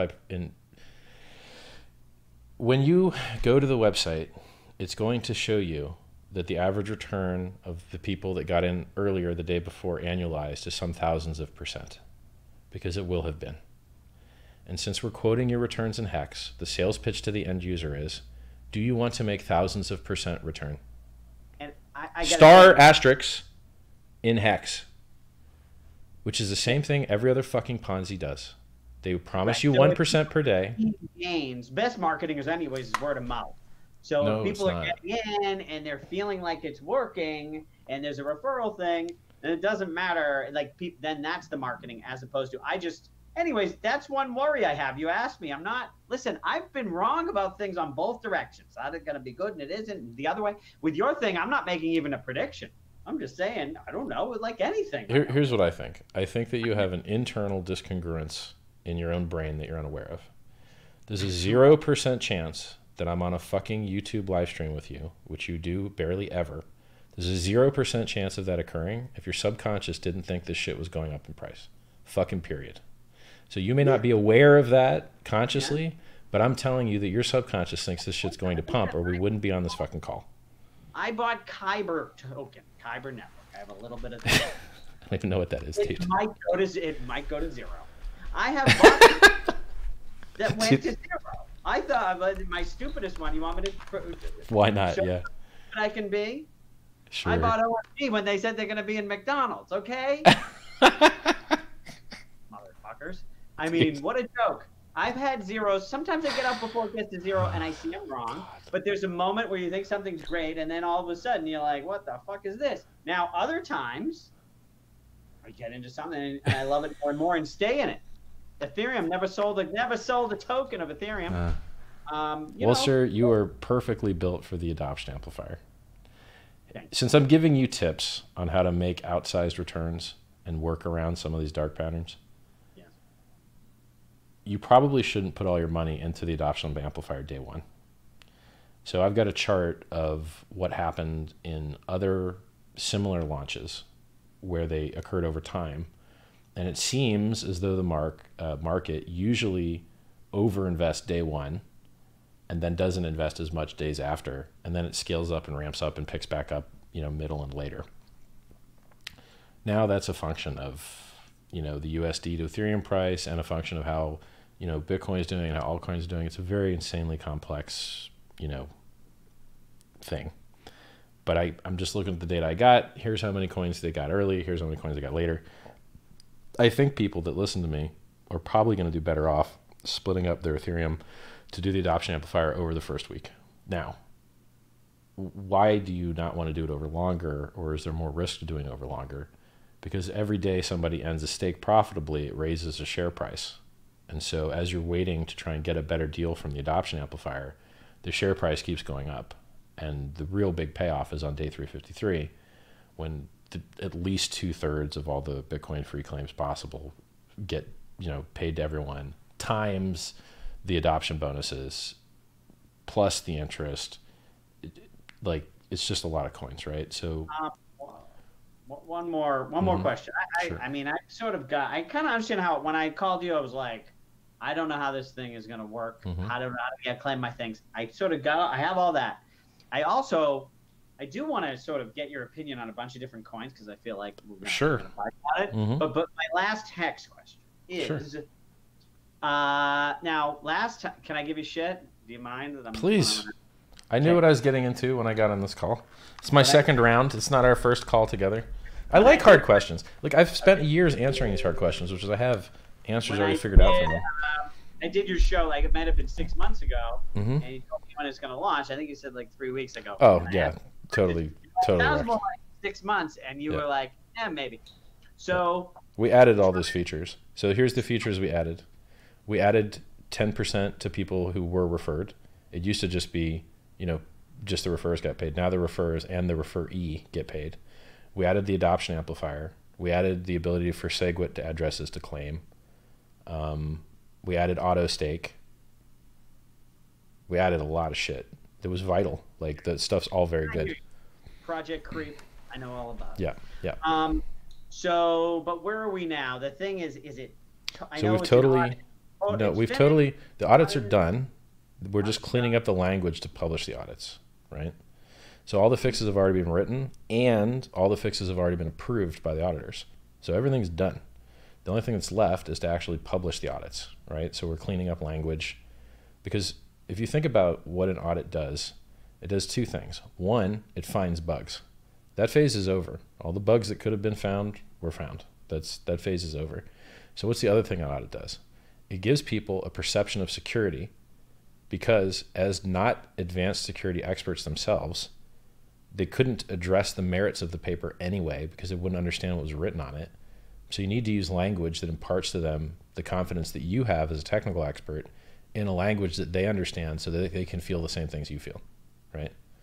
So like, we've thrown so much testing at this thing that it's just crazy, and it works great. Like, only one bug was found, and it is nearly impossible to execute. I don't think anyone ever could or would do it, but we just fixed it anyway, so they can't. It was a Merkle.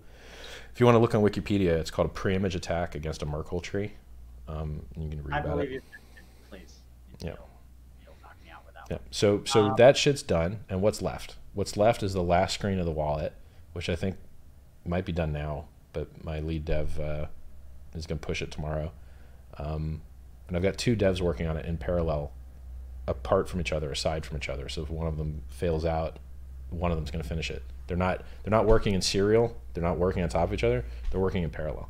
So if one of them fucks up, like, one of them will still finish it, and either of them's totally qualified to do so. So the claiming is done, the staking is done, the end staking is done.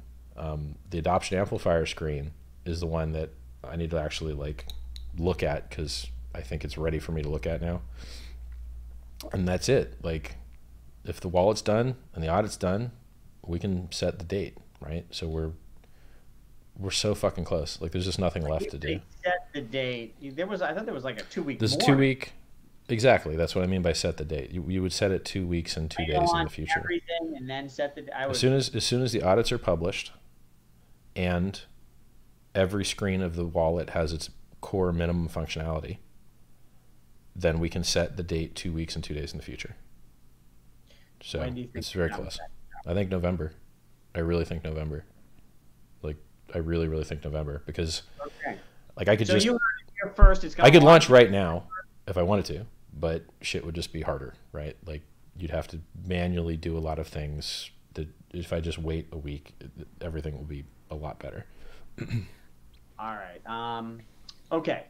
So I think it's next month. Like, okay, so I'll stay tuned. Let me just see. Watch the videos. Like, watch the videos of me using the wallet, and you'll see how fucking easy it is. It's so easy. Now, this time people think you're an asshole. Last time I was an asshole. Now you're mean. Yeah, I'm a mean asshole because I don't like people that want to dump my fucking coin.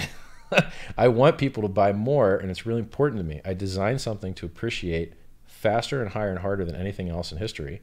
Someone said your first word as a child was fucking stupid. Yo, people are retarded. They really are, right? So that's not true. You're denying that.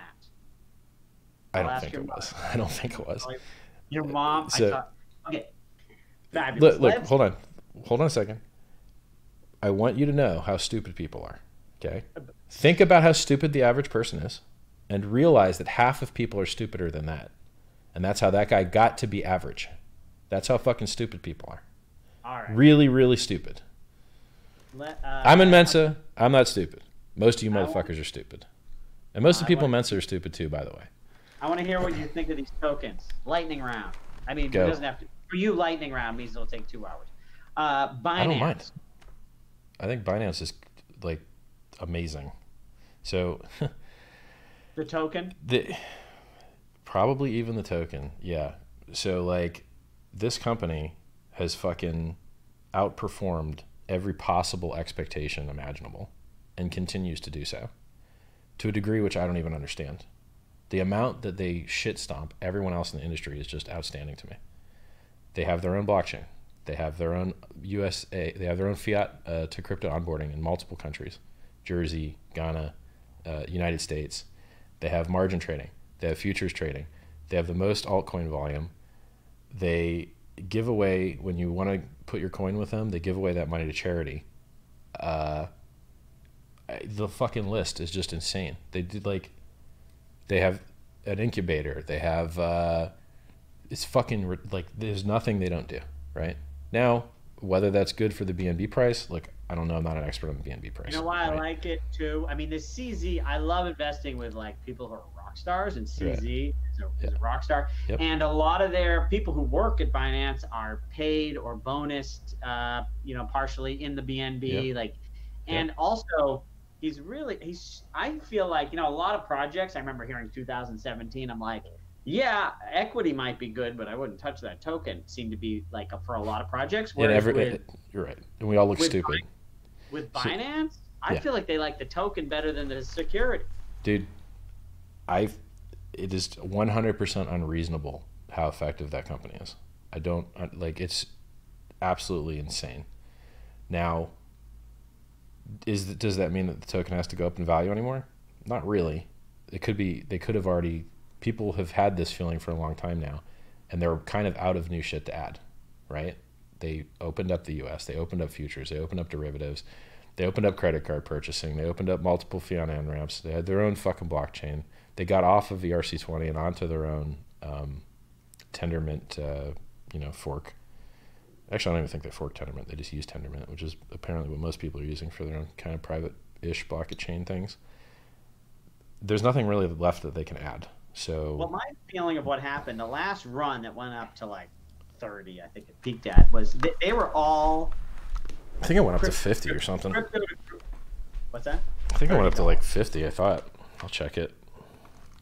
30, 31. All right. So they were all crypto to crypto. Yeah. And that's sort of, I heard CZ say once. It went 39.4. It went 39.4. 39.4. You missed that. Yeah. So what was I going to say? They were crypto to crypto, and then that started, CZ said, that got really competitive. So that's why they've gone for fiat. Actually, this shit went up to 43.158 is where it maxed out at. Hold on, let me see this. I wonder if it was after... On June of 27th. Binance, like US couldn't go there. I stopped watching it. Maybe it went up more. Yeah, on June 27th, it went up to 43.158 USD. When did US get kicked out? Can't remember. Well, I thought it was earlier than June. I mean, June is what, like fucking 4 months ago, 5 months ago? It's only 4 months ago, man. That's not very fucking long. Yeah. Maybe you know what? I stopped following it when they kicked us out. I don't think. So the issue here is. Yeah, it looks like it did hit 40. Okay, fine. Well, you said 50. I said 43. 30. Right, make it even. Yeah, it's fine. Look, I don't even trade this shit, so it's lucky that I even knew the price at all. All right. Here's the problem. Here's the problem that I have with BNB and most other currencies in general. I believe that Bitcoin and and crypto in general tends to go up parabolically. And I believe that when you drop by more than 40%, you're fucked, hard fucked. And that means for any coin basically. Now, I haven't run that against all the charts, but to me, I believe a greater than 40% drop is a fall out of the parabola, and it means you're going to find lower lows before you find higher highs. And it's worked well in Bitcoin, and it's worked well in the altcoins that I've looked at. And now if you look at Bitcoin, if you look at BNB dollar pair, it's down 62% right now. I would feel totally comfortable watching that drop to negative 85%. Because in my experience, when shit can't hold that negative 40, you're going to do that negative 80. My experience, right? Bitcoin fucking 47% drop. Well, we're probably going to do more. It couldn't hold the 40. We went from 200 to 20,000, 100x, with no drops over 40. Never took longer than 31 days, 34 days to find a bottom. Are you transitioning here to price prediction? You're saying Bitcoin. I'm saying that this concept that I use in Bitcoin, 6-month price prediction. This concept that I use in Bitcoin to predict bear market by volatility to the downside using percentage drops appears to be applicable to other charts that are not Bitcoin's chart. It appears to be applicable to any chart I've really looked at. If you find a greater than 40 or 45% fucking dip, you're going to go more. You're going to go fucking deeper, unless it was a shitty wick or some type of error. If it's a free liquid market, it seems like when you drop more than 40, 45%, you're going to keep fucking dropping. And what look, do you think Bitcoin goes to? Well, here's the problem, right? The bottom got made by a Ponzi scheme, and the top got made by a Ponzi scheme. They bought over $4 billion of fucking Bitcoin, period. And they got to keep $2 billion of it as their own fucking profit. But to generate that $2 billion profit, they bought $4 billion or more of actual Bitcoin with actual fucking fiat, mostly on Huobi, an exchange in China. Wait, who bought Bitcoin? The Ponzi bought Bitcoin? The people that onboarded into the Ponzi bought Bitcoin to enter the Ponzi and sent that Bitcoin to the Ponzi leader, and then in return received a shitcoin that went to zero. You're saying 2 of the 4 billion was new money? I'm saying 4 billion was new money. 2 billion got to get kept by the guys, and the other 2 billion was given to the head people during the operation. So when Ponzi's are running, a lot of people do get mad gains, and that's how they spread the word. I see. And then everyone, and then some payout. 2 out of 6 exactly. was paid out. Right. So exactly. So they got to keep 2. Maybe they generated 6, paid out 2 to their co-conspirators or early Ponzi guys, and then kept 2 for themselves, and then 2 was, went. I don't fuck. You get the idea, right? Like, I'm not sure how the Ponzi divided up all the money exactly, but the chain analysis guys have a much better idea than I do. So here's my point. If you put $4 or $6 billion of cash fiat buys into Bitcoin, apparently the price goes up by a 5x, right? If they start selling or someone else starts selling, the price goes down. But we don't know when the next one's going to start. And if the next one starts and has the same metric where they're using crypto to onboard their profit, then the price could pump again, and I'm not going to get that phone call first. I'm not going to be the first guy to know. And so I can tell you the technical analysis. I can tell you that when you fall more than 45% or 42%, really 40% in Bitcoin, you're going to find new fucking lows. And we historically have dropped 85% from the peak, and the local peak's 14K, which brings the possible price down to about $2,200 fucking dollars. With your tech analysis, technical analysis sure. here, the thing I've been sort of going on is, I hear what you're saying about the size of the drop, and I haven't studied. I mean, whatever. Here's my point, which is, once you come, like the rule as it has been, this is how I've thought of it, is you get the parabolic move up, which is 10x. It peaks 10x or more from the previous peak. Yep. Then you get your crash of about 80%. Yep. Then you got some boring period where it trails along. Yep. And then you do it again. And so it really appears that the next move began, but we haven't yet taken out. Here's why it changed. Here's why it changed.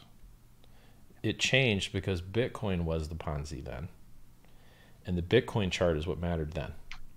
And Bitcoin onboarded the new users then. These new users didn't onboard to Bitcoin. They onboarded to PlusToken, but they just happened to buy Bitcoin to do that. In this epoch, the PlusToken was the Ponzi. In the previous epoch in 2017, Bitcoin was the Ponzi, along with Ethereum and other shit. And I'm using that term lightly. I don't technically mean Ponzi like, yo, we're making promises we can't meet. I'm just talking about rapid price appreciation, bubble, parabolic behavior in this particular instance. So because PlusToken onboarded all the guys and then dumped it when they got shut down, and we don't know when the next one will start, and we don't know if they'll dump more, we don't really know how deep we have to go. And those other 85% drops that we had were easier to have because we climbed so much higher. Funny as it is, climbing a 5x, although we did it quite quickly, is still only a 5x, which in crypto isn't very much.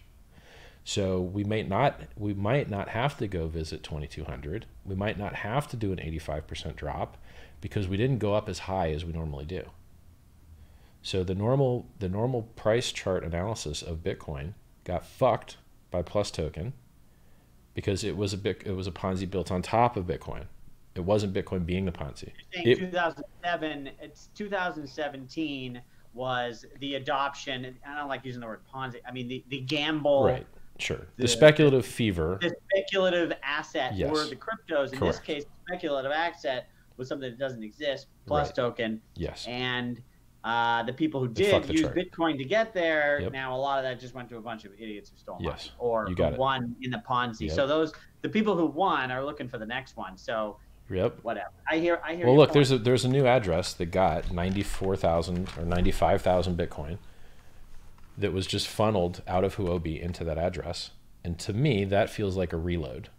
That feels like, hey, the same people that fell for this other thing are now falling for a different thing. Is what it felt like to me. Say that again. What just happened? There was some address, a new top 5 largest Bitcoin address was created with the huge balance, 95,000 Bitcoins, about $1 billion at the time. And no one knew who the fuck it was. But when you do the chain analysis of where the money came from, over a third of the money came from Huobi, the Chinese exchange, after it was isolated by one layer of like bullshit addresses or whatever, right? So Huobi cold wallet, addresses, and then new address, 95,000 Bitcoin, $1 billion at the time. Well, that feels to me like a reload, right? So we know these Ponzis are playing in China. We know they're using Huobi mostly. We know that a whole shitload of individual Huobi wallet users took a receipt of their funds and then sent them to this new thing. I wouldn't be surprised if that new thing was reloading and onboarding and pumping some new Ponzi. That's what it feels like to me. Part of you thinks a new Ponzi site is already launched. Well, I know that there has, but I don't know their volumes, right? Like for me right now, I give so much of a shit less about trading because HEX is so much more ROI. Like Bitcoin's not going to go up 10x. We couldn't even hold the 40%. We're probably not in a bull market for a little while until Bitcoin becomes the speculative fever again or some other thing that tags on top of it in Vietnam or something does it. So let's change topics a little because I feel like this can run. And I'm curious about hold on. Don't do that yet.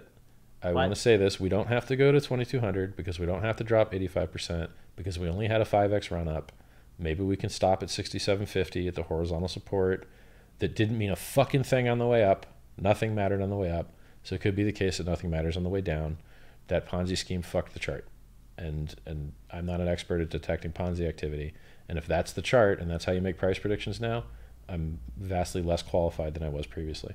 You're talking furthermore, six and change then is more of your thought that we 6,700-ish. Sure. And look, there's still premiums on the futures. So there's still people margin trading it. So there's still people that can get wrecked. So we still can get a capitulation wick, which I haven't seen in forever. I haven't seen a fucking capitulation wick in a fucking year. I wouldn't mind seeing one, right? Because I'd like to trade that shit.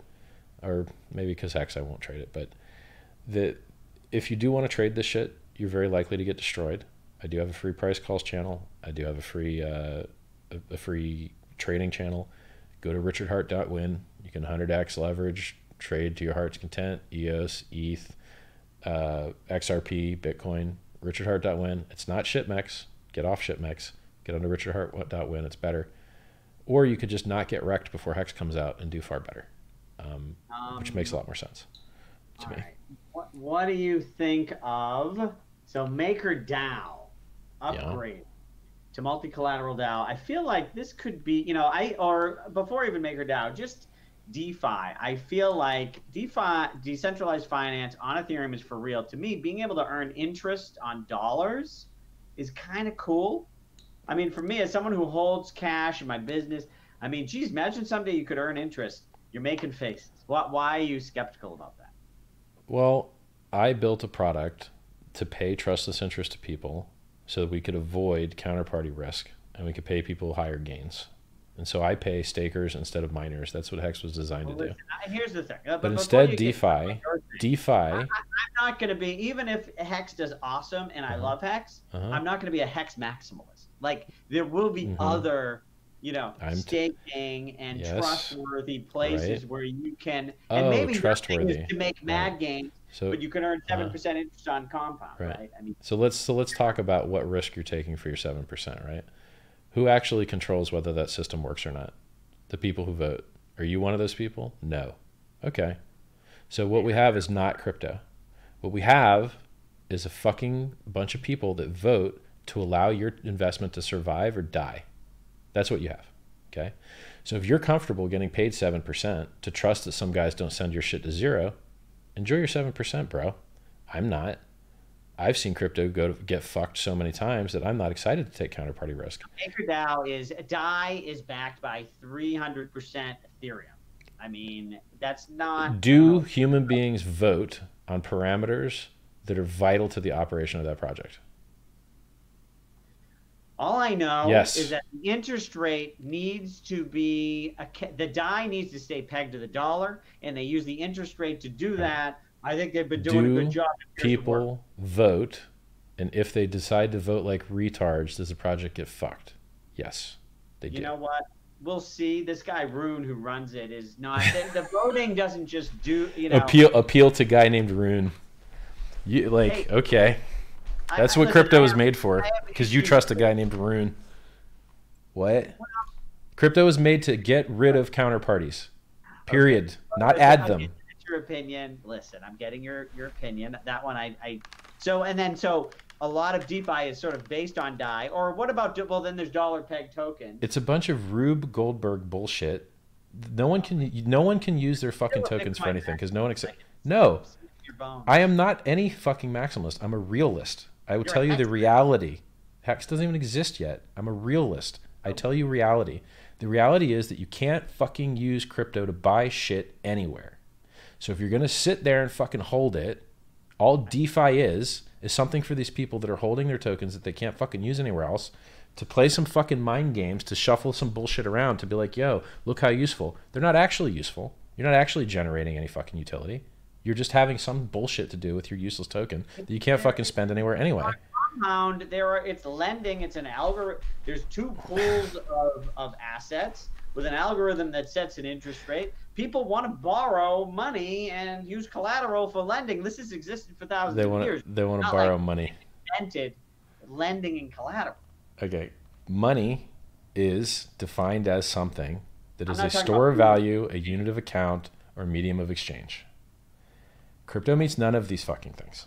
If you have a 3-year time horizon and you hold Bitcoin, then maybe you could say it's a store of value or better for people that have a longer than 3-year time horizons. This shit is not money yet, okay? It's not a currency yet. It's not. No one's pricing this. Like, none of those things are the case yet, okay? The reality is, if a token is pegged to $1 and it holds that peg for a year and people trade it around, it's money. I mean, that's a medium of exchange. The dollar's money. Yeah. Well, if a token's pegged to the value of $1 and someone accepts it at the value of $1, so if I take off my underwear right now and I stick a dollar label on them, and I can create a market for that, that's money. It's Richard's underwear money then. That's not how this shit works. Like, it's airline miles are not money, but you can trade them. Like, let's stop calling everything a scam and let's stop calling everything money and speak specifically. Okay. There might be some. Money. You brought up that. I'm just saying there are uses for financial. Are interest rate swaps money? I don't know, but they're worth trillions of dollars, and they're probably better managed in the long run on Ethereum. So than how about this? How about I just refer you to Vitalik's comments on DeFi? Okay. The ones about people are putting millions of dollars into contracts that probably have bugs in them, and people are going to lose a lot of money. Okay, that's Vitalik's quote. Not what he said. And I'd refer you to Amin. Did you read Amin's article about compound finance? No. You know Amin Salami? About the risks of what's going on at compound finance. He had a really good Medium article. Here's your two risks. There is logic being done by a smart contract or by a human. If humans are involved, it's dog shit. It's not crypto. Those fucking humans could be subpoenaed and injunctioned and imprisoned, and then your fucking system fucking fails. There are these compound finance has there are some things they're cleaning up a little bit, but it's I know what decentralization is. I'm all about decentralization for 20 fucking years. I was about decentralization. How are you about decentralization for 20 years? Crypto's 10 years old. What were you decentralizing? You know why? I'll tell. Thanks for asking. Okay. In 1990, I was living in Japan, and I realized, you know what? It's interesting. I saw a bunch of things tied together. Central. No, that was interesting. I Googled you. Okay, your nickname makes things interesting. Thank you. You gonna tell the audience what your nickname is? My nickname's Sex Toy Dave. Now I'm Crypto Dave. You're at fucking you were at a TV show, a Sex Toy Dave, like. Yeah, well, I know. I didn't know that. I just googled that shit for sure. Anymore. I got 2 baby kids. There's no stripper pole in my living room. Like it's a different. There is a stripper pole in my living room. I don't mind. It's great. I got some moves. I can give you lessons. I can do the Hey Boys one where you like put your hand on your ass and spread your legs, but you don't really want to see it. I've seen the video and it's not pretty. No, it's not. You can't unsee that. You don't want to see Richard on a strip pole. Wait, what are we talking I know another one too. Like I know two. Sextoy.com, Dave 10, you get 10% off. Go now. Nice. I'm gonna get in trouble. Good URL. What's that? It's good URL. It's a good URL. Yeah, we were talking about. Wait, what were we saying? We were talking about you putting your faith in humans instead of decentralization. Yeah. I was in Japan, and I just put a bunch of things together. I noticed that governments were moving from sort of dictatorship, authoritarian, to democratic. Right? That the governments were being decentralized, and the decentralized governments were doing much better, and this was spreading around the world. I'm talking over hundreds of years. Okay. And as far as economics, centralized economies were losing badly to free market, was really decentralized economies. And I started seeing this trend also just in general, you know, families, we're all becoming, we're all equal now. It's society in general. And I just started feeling like, you know, decentralized shit seems to be better, grow faster, it's cooler. I like it. I bet on decentralization. That's why I got right on the web when I saw it. That's why I created one of the first affiliate programs. I'm like, I'm going to decentralize my marketing. Hold on. Let's take a pause here. I firmly, strongly, 100% believe one of the most important components of my project is the referral system. Why aren't you using that metric to evaluate whether a token will be successful for?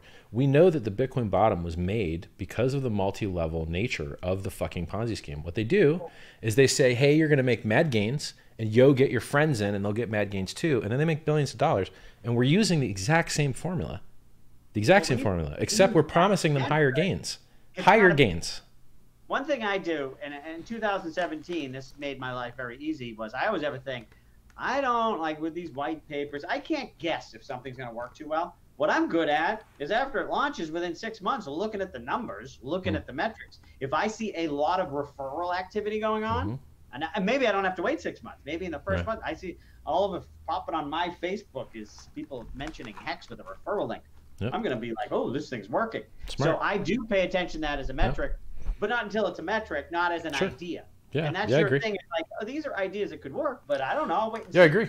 I agree with you. Look, next month we'll know, right? Like, I think predicting when software will finish is such a fucking nightmare. No one ever gets it right, ever, and nothing ever launches in time, ever. Nothing ever launches on time, ever, in software, ever. So it's just that's why I went, right? Well, there's 2 issues, though, with crypto, too, which you're not dealing with regulation. So when Libra announced, the week it announced, I'm like, well, this thing's never going to launch, because never mind the delays in technical, the regulatory delays are unbelievable. Right. So I think I believe more. And I just read today in a tweet, which I thought was kind of true, which is crypto networks are more like cities and less like companies. Companies die and people die a lot faster because of, I don't know what I say exactly, but cities, it's like cities exist until like everybody leaves, and they just live on much longer. And so with these crypto networks, between it, the structure of it, and this whole thing about decentralization, it's like decentralization is misunderstood entirely, and I agree with that. So it's still important important. Like everyone says, well, it's misunderstood, so it's not important. It's very, but it's misunderstood. I have to unpack that. Is the door lock on your house important? Yes, only if two conditions are met. One, people believe it exists and therefore they don't try and break it. Or two, people are actually trying to get in and it stops them from doing so. But if those two cases aren't true, it's a cost, not a benefit. Security in crypto is as useful as it prevents real attacks or prevents real attacks from occurring. Otherwise, it is a terrible cost. A lot of currencies that could be attacked very affordably are not. They're just not. There's a list of... isn't a currency. I mean, that's sort of... It is, though. The point is... It is a currency. People are making money on that shit. I mean, compound finance, the one hole, it sounds like, really is that they have something with their admin and there's a plan already to close that up. But, the system itself is... A lot of these things are... I mean, look at... The thing is, a lot of these things are very secure, but look at Ethereum Classic, which is just totally stupid. Yeah. And still it doesn't. It exists. Or BSB. Yep. I mean, I see stuff that's completely ridiculous is fine. So when I see something like compound finance, audited, been around for a while, and sure. We're checking off a lot of boxes. Yes. I think that's pretty safe. It's you not have to speak Rube Goldberg. Rube Goldberg machine is a very fancy machine that does a very simple thing after a million different cool other things happen. Like you drop a marble and then it rolls down and knocks over a hat and the hat falls in a mouse trap. And the mouse trap...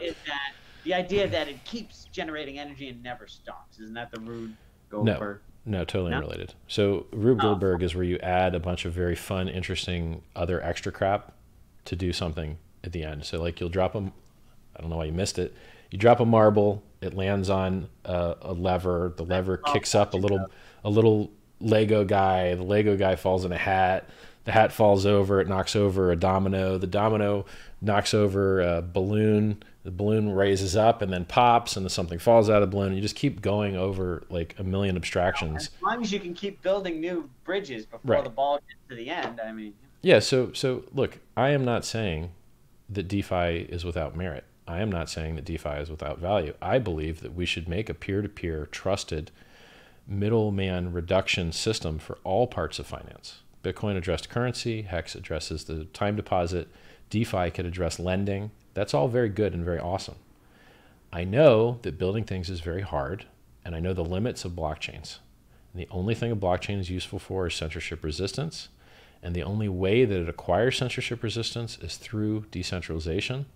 And decentralization only works if the people that are being decentralized are honest actors or punished if they collude or can't all be influenced by the same third thing, right? So if you're decentralized, so let's say there was an address that was used to actually attack Americans. You would find that address would be punished. Exchanges wouldn't interact with it. Miners wouldn't let it transact, and it would be censored. Because everyone wants to see it censored, because that's a good and better thing for the world.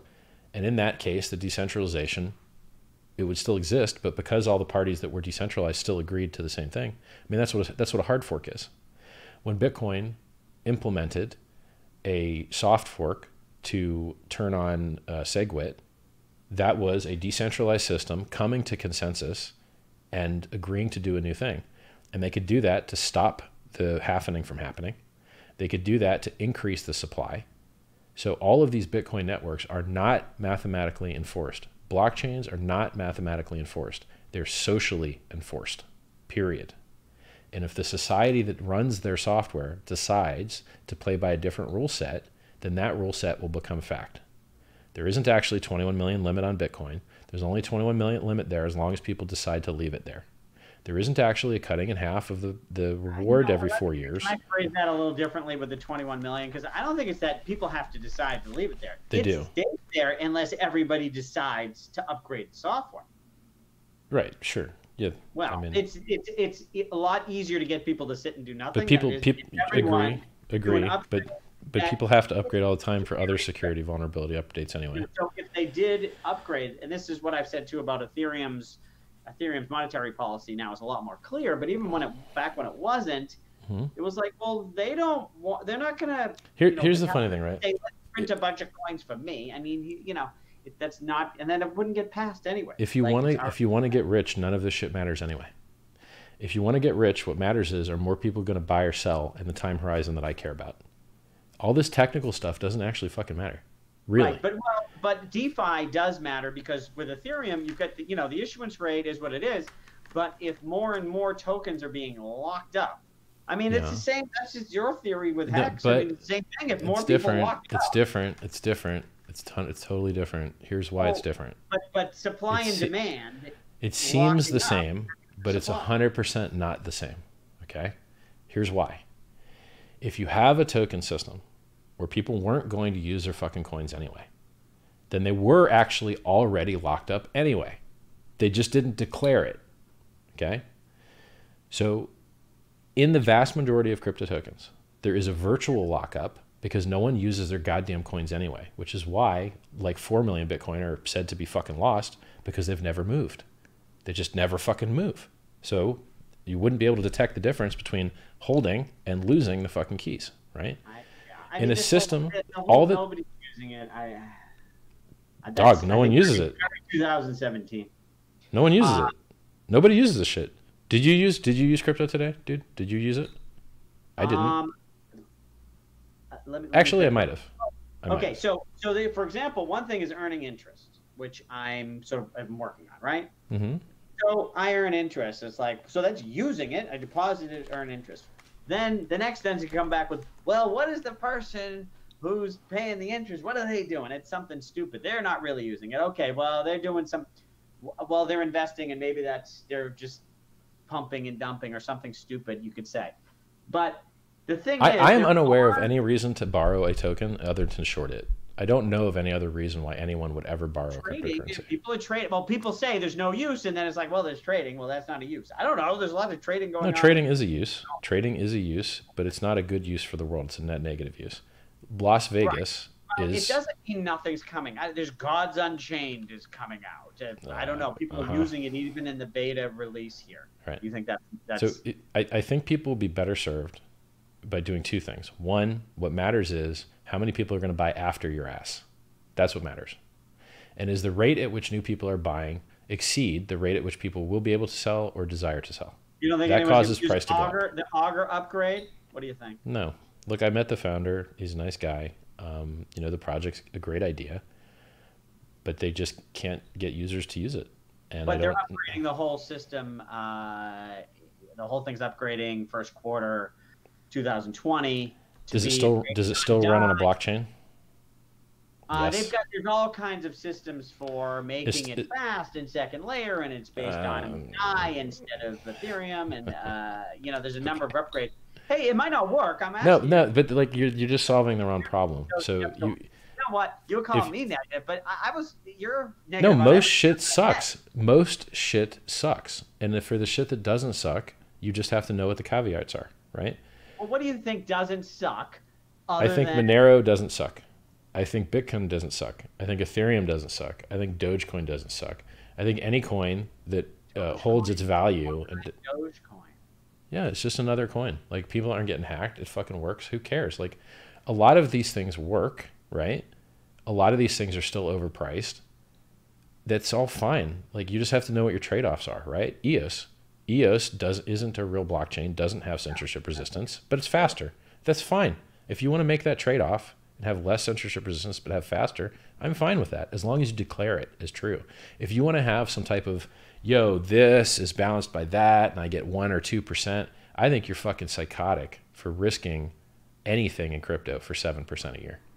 I think that's a terrible dog shit return that you could exceed by just lending your coins on a normal exchange and have someone that you could sue if it went wrong. Dollars, just US dollars. Instead of holding it in Bank of America for 0%, hold some of it in compound. Right, with the caveat that the contract had a bug and now it goes to 0 and you lose everything. 7%. Right, why don't you just put it in Berkshire Hathaway and make 10%? I don't think I'm not that worried about the contract.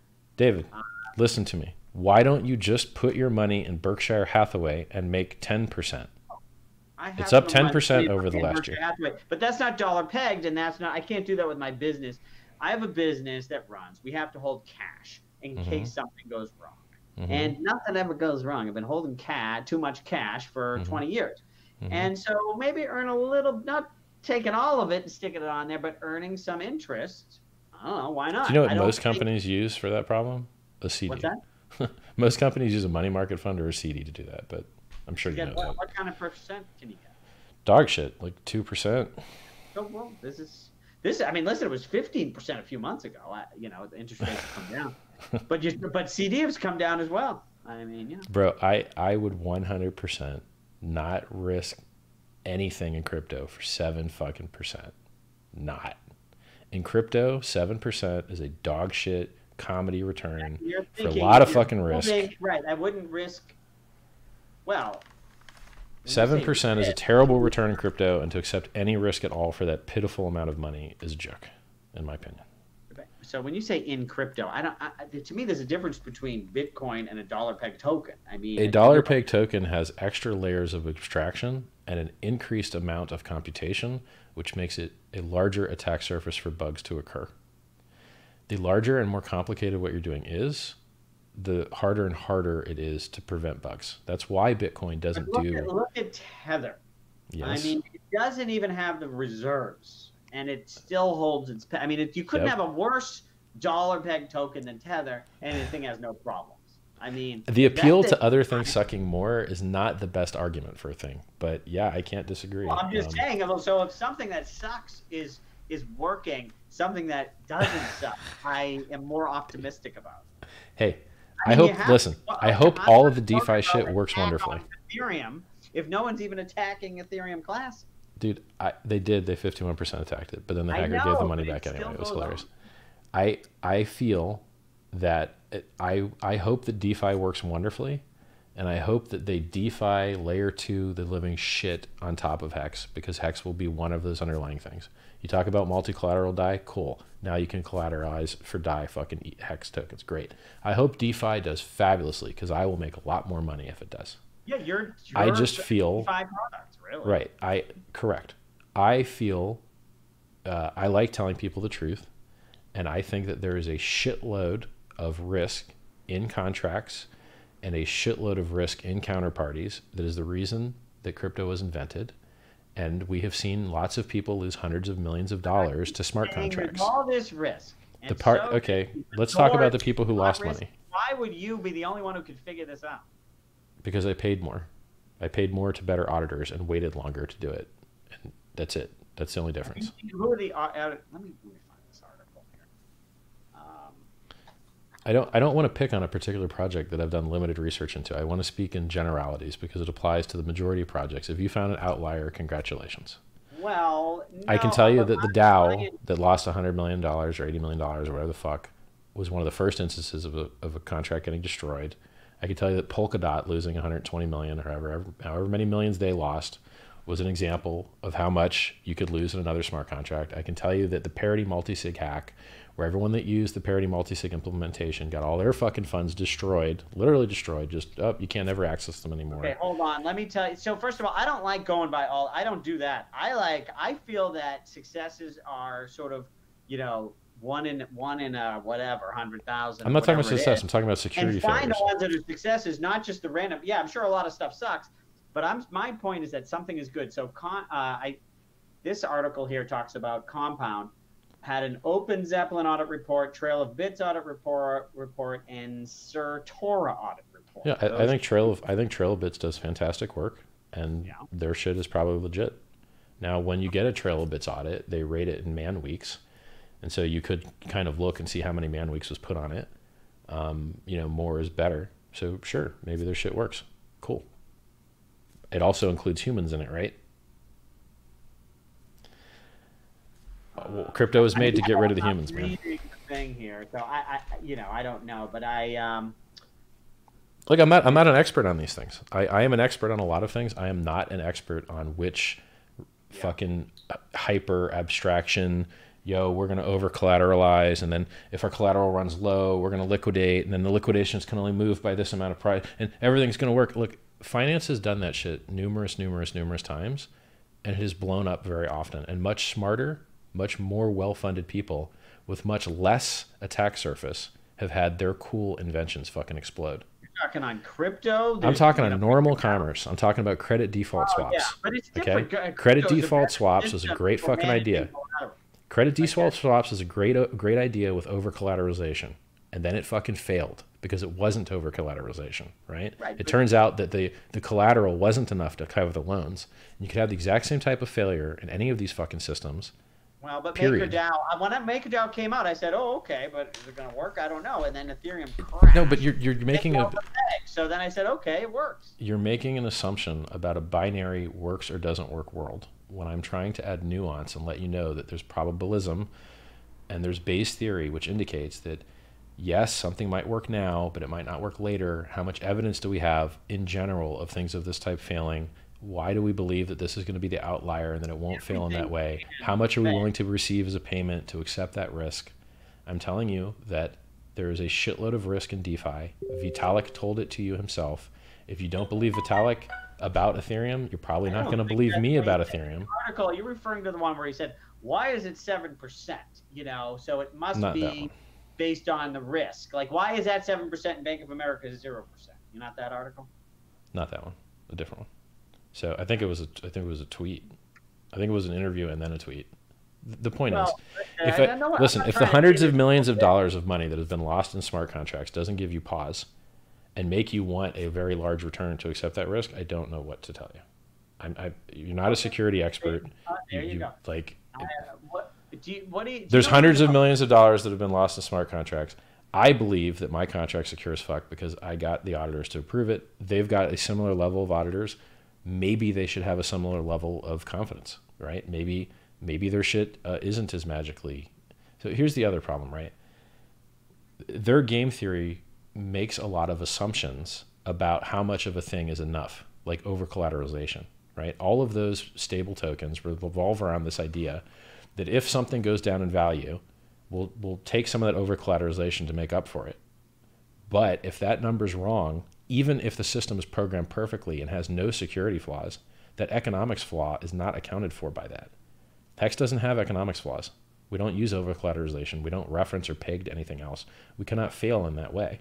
So this extra attack surface that exists in those systems due to externalities and trying to measure something outside their system, like the actual real world value of a fucking dollar, right? That's very, very, very hard to do. And it can fail. And it has failed in other industries. And I'm just telling you, for 7%, I wouldn't take any risk at all. That's not enough. I don't care if they had good audits. 7% is not enough for me to take that risk. All right, listen, you know, we all make our choices. What's your opportunity cost having not just held fucking Bitcoin, right? Or just held something else? No. These are dollars that I'm holding. It's dollars in Bank of America versus some of those dollars. Instead of do I keep all of my dollars in Bank of America earn no interest, or do I keep some percentage of them in compound finance and earn 7%? I'm not going to leave dollars because I need to be in cash. This is short-term money thing. Look, I hope that the fucking economics work. I hope that the audit works. I hope that it's all fabulous. I hope it works out. It would take me months to get comfortable enough to accept the counterparty risk. I would never accept a 7% return. I just won't do it. I'd rather take the volatility of crypto. I don't think it's well. You say counterparty, smart contract risk. And didn't you say that there was humans that vote for that shit though? No, I'm talking compound voting. Unless you're talking about DAI holding the peg. Okay. I mean, MakerDAO has some voting in it. Sure. Look, if it doesn't involve voting, and Trail of Bits audited it, and you looked at the over collateralization, it seems reasonable. Then okay, it could be okay. With a lot of these voting, my thing is I don't believe in intelligence of the masses. I mean, I understand that prices through markets give you some intelligence, but voting, governance, I do not believe in at all because I think most people are a bunch of morons. I agree with you 100%. But rather have one is leading. I agree with you. The failure mechanism here, however, is the gun to the head mechanism. So a competitive stable chain comes out and they want to take all your business. So they go to the 5 voters and they're like, yo, we got guns to your head. How about you hit a different number on that keyboard or we kill you? And they're like, oh, I like life. So I made the interest rate 100% now. And now, it costs you, like, you just enter a fucking different number and now the system fails because someone had a gun to their head. Yeah, it's not because they're dumb. that's how it goes with Maker. It's Maker, I believe, is the community votes. I'm not an expert on this shit, dude. It's not that easy to mess with it. I just know that if you want to invent something to do something extremely hard, you're going to incur a lot of attack surface to do so. And measuring the real world and having a price oracle, if that was easy, I would have already done it for HEX, and we would already accept a lot of other payments that weren't Ethereum, and we would just use a price oracle, right? You want to send Bitcoin to the contract? The reason I know that tBTC sucks and doesn't exist is because if it did goddamn exist, the AA system would accept Bitcoin and Ethereum. AA? Yeah, the adoption amplifier, where you transform Ethereum into HEX. It doesn't exist yet. I would love for that to accept tBTC if it existed. It doesn't. I would love for that to accept other crypto that had an oracle that could peg the fucking values, right? That shit doesn't exist, so I can't do it. I'm telling you, as a user of crypto that built a crypto, that I would love to use other cryptos on top of Ethereum if they existed, because the contract would receive more money. But I can't, because they don't exist and they suck. So it's like, if it were easy to create a price oracle, I would have done it for myself and stuck it in the contract. It's extremely hard to do. And if you're able to do it, the cost of doing it is the risk that you fucked it up. And if you don't believe that risk is there, you don't understand complexity theory. The harder shit is to do, the more likely it is to fail, period. All right. So there's people have a bunch of questions. I think what I'm going to do. I will not run out of attention span before you. I will do this for 8 fucking hours. So yeah, we can do anything you want. I've been in, intermittent fasting. I know you're into longevity. I'm into it in the brain. You're into it in the body. So it's working out much better for you. I wish I had the balls and the smarts to actually do intermittent fasting, which you do have the balls and the smarts for. Congratulations. I need to drop a lot of fucking weight. Here's the key. Can I tell you the key? What got me hooked to intermittent fasting? I'm ready. So, I believe, and a lot of it, feel free to interrupt me if I'm wrong here, but digestive system, I believe, uses 30% of the body's energy. So, when you don't eat, so this is what I found happens, especially we have patterns of when we eat. So first of all, intermittent fasting is just after dinner, stop with the stupid eating all night long. At some point I stop after dinner, hopefully sooner rather than later. Go to sleep. Now it's in the morning. So I'm almost at 12 hours already. Skip breakfast. So now I've done 12 hours. That's like the minimum. Great. Now, can you skip lunch? And this is what I found. Depends what I'm doing. If I'm with the kids and they're eating candy, that's not going to be my day, depending on what's happening. But I'm busy. I don't know, something's happening. And I go, you know what? We're going to plow through. You can have coffee, tea. So what happens? Your stomach, so it's noontime. My body's ready to eat. I'm starving. Just freaking plow through. Or sometimes I'll be like, screw it. Smoke pot and go for a workout. All of a sudden you work through it. Right. And then you're not hungry anymore. Right. And then you have all this fucking energy because you didn't use the digestion. Your body starts kicking in and starts using, I guess, what you have. I don't know. Yeah, I agree. Look, I know that's true. Like if I'm once you get past one of those, oh my God, my stomach's growling, I'm hungry, and you work through it and you feel that energy burst, that can motivate you to do it more. So I do that when I'm at conferences. So when I'm at conferences, it's a lot of energy on stage and then a lot of energy in talking to people. And then you're usually tight for time, because then you actually have to do the normal work when you're done doing all that. So I just eat very little at conferences. And if I eat very little, I can sleep 2 hours less. But if I eat, like I normally do, I need 8 hours. If I eat less, I can do 5 hours and be totally happy and fine. Because like you said, I'm not using the energy to input new calories. I'm just using calories that are already there. So it's like imagine trying to build a car on the move. It's easier if you just stop the car for a while. And so it's easier for your body to use what it already has than to process new stuff energy wise. Now, obviously you do have to replenish every once in a while, which is why it's intermittent fasting, not real fasting where you just don't eat for a longer period. that and rolling. I'm so into Tom Brady's roller pliability.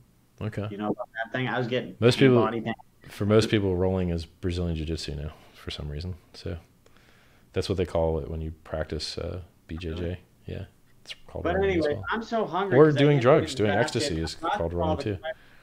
I have for you. I mean, just do the good ones. So like, let's finish HEX.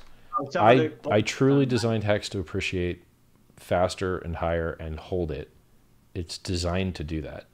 I believe that it will do that because we have such good marketing before we even have a demo.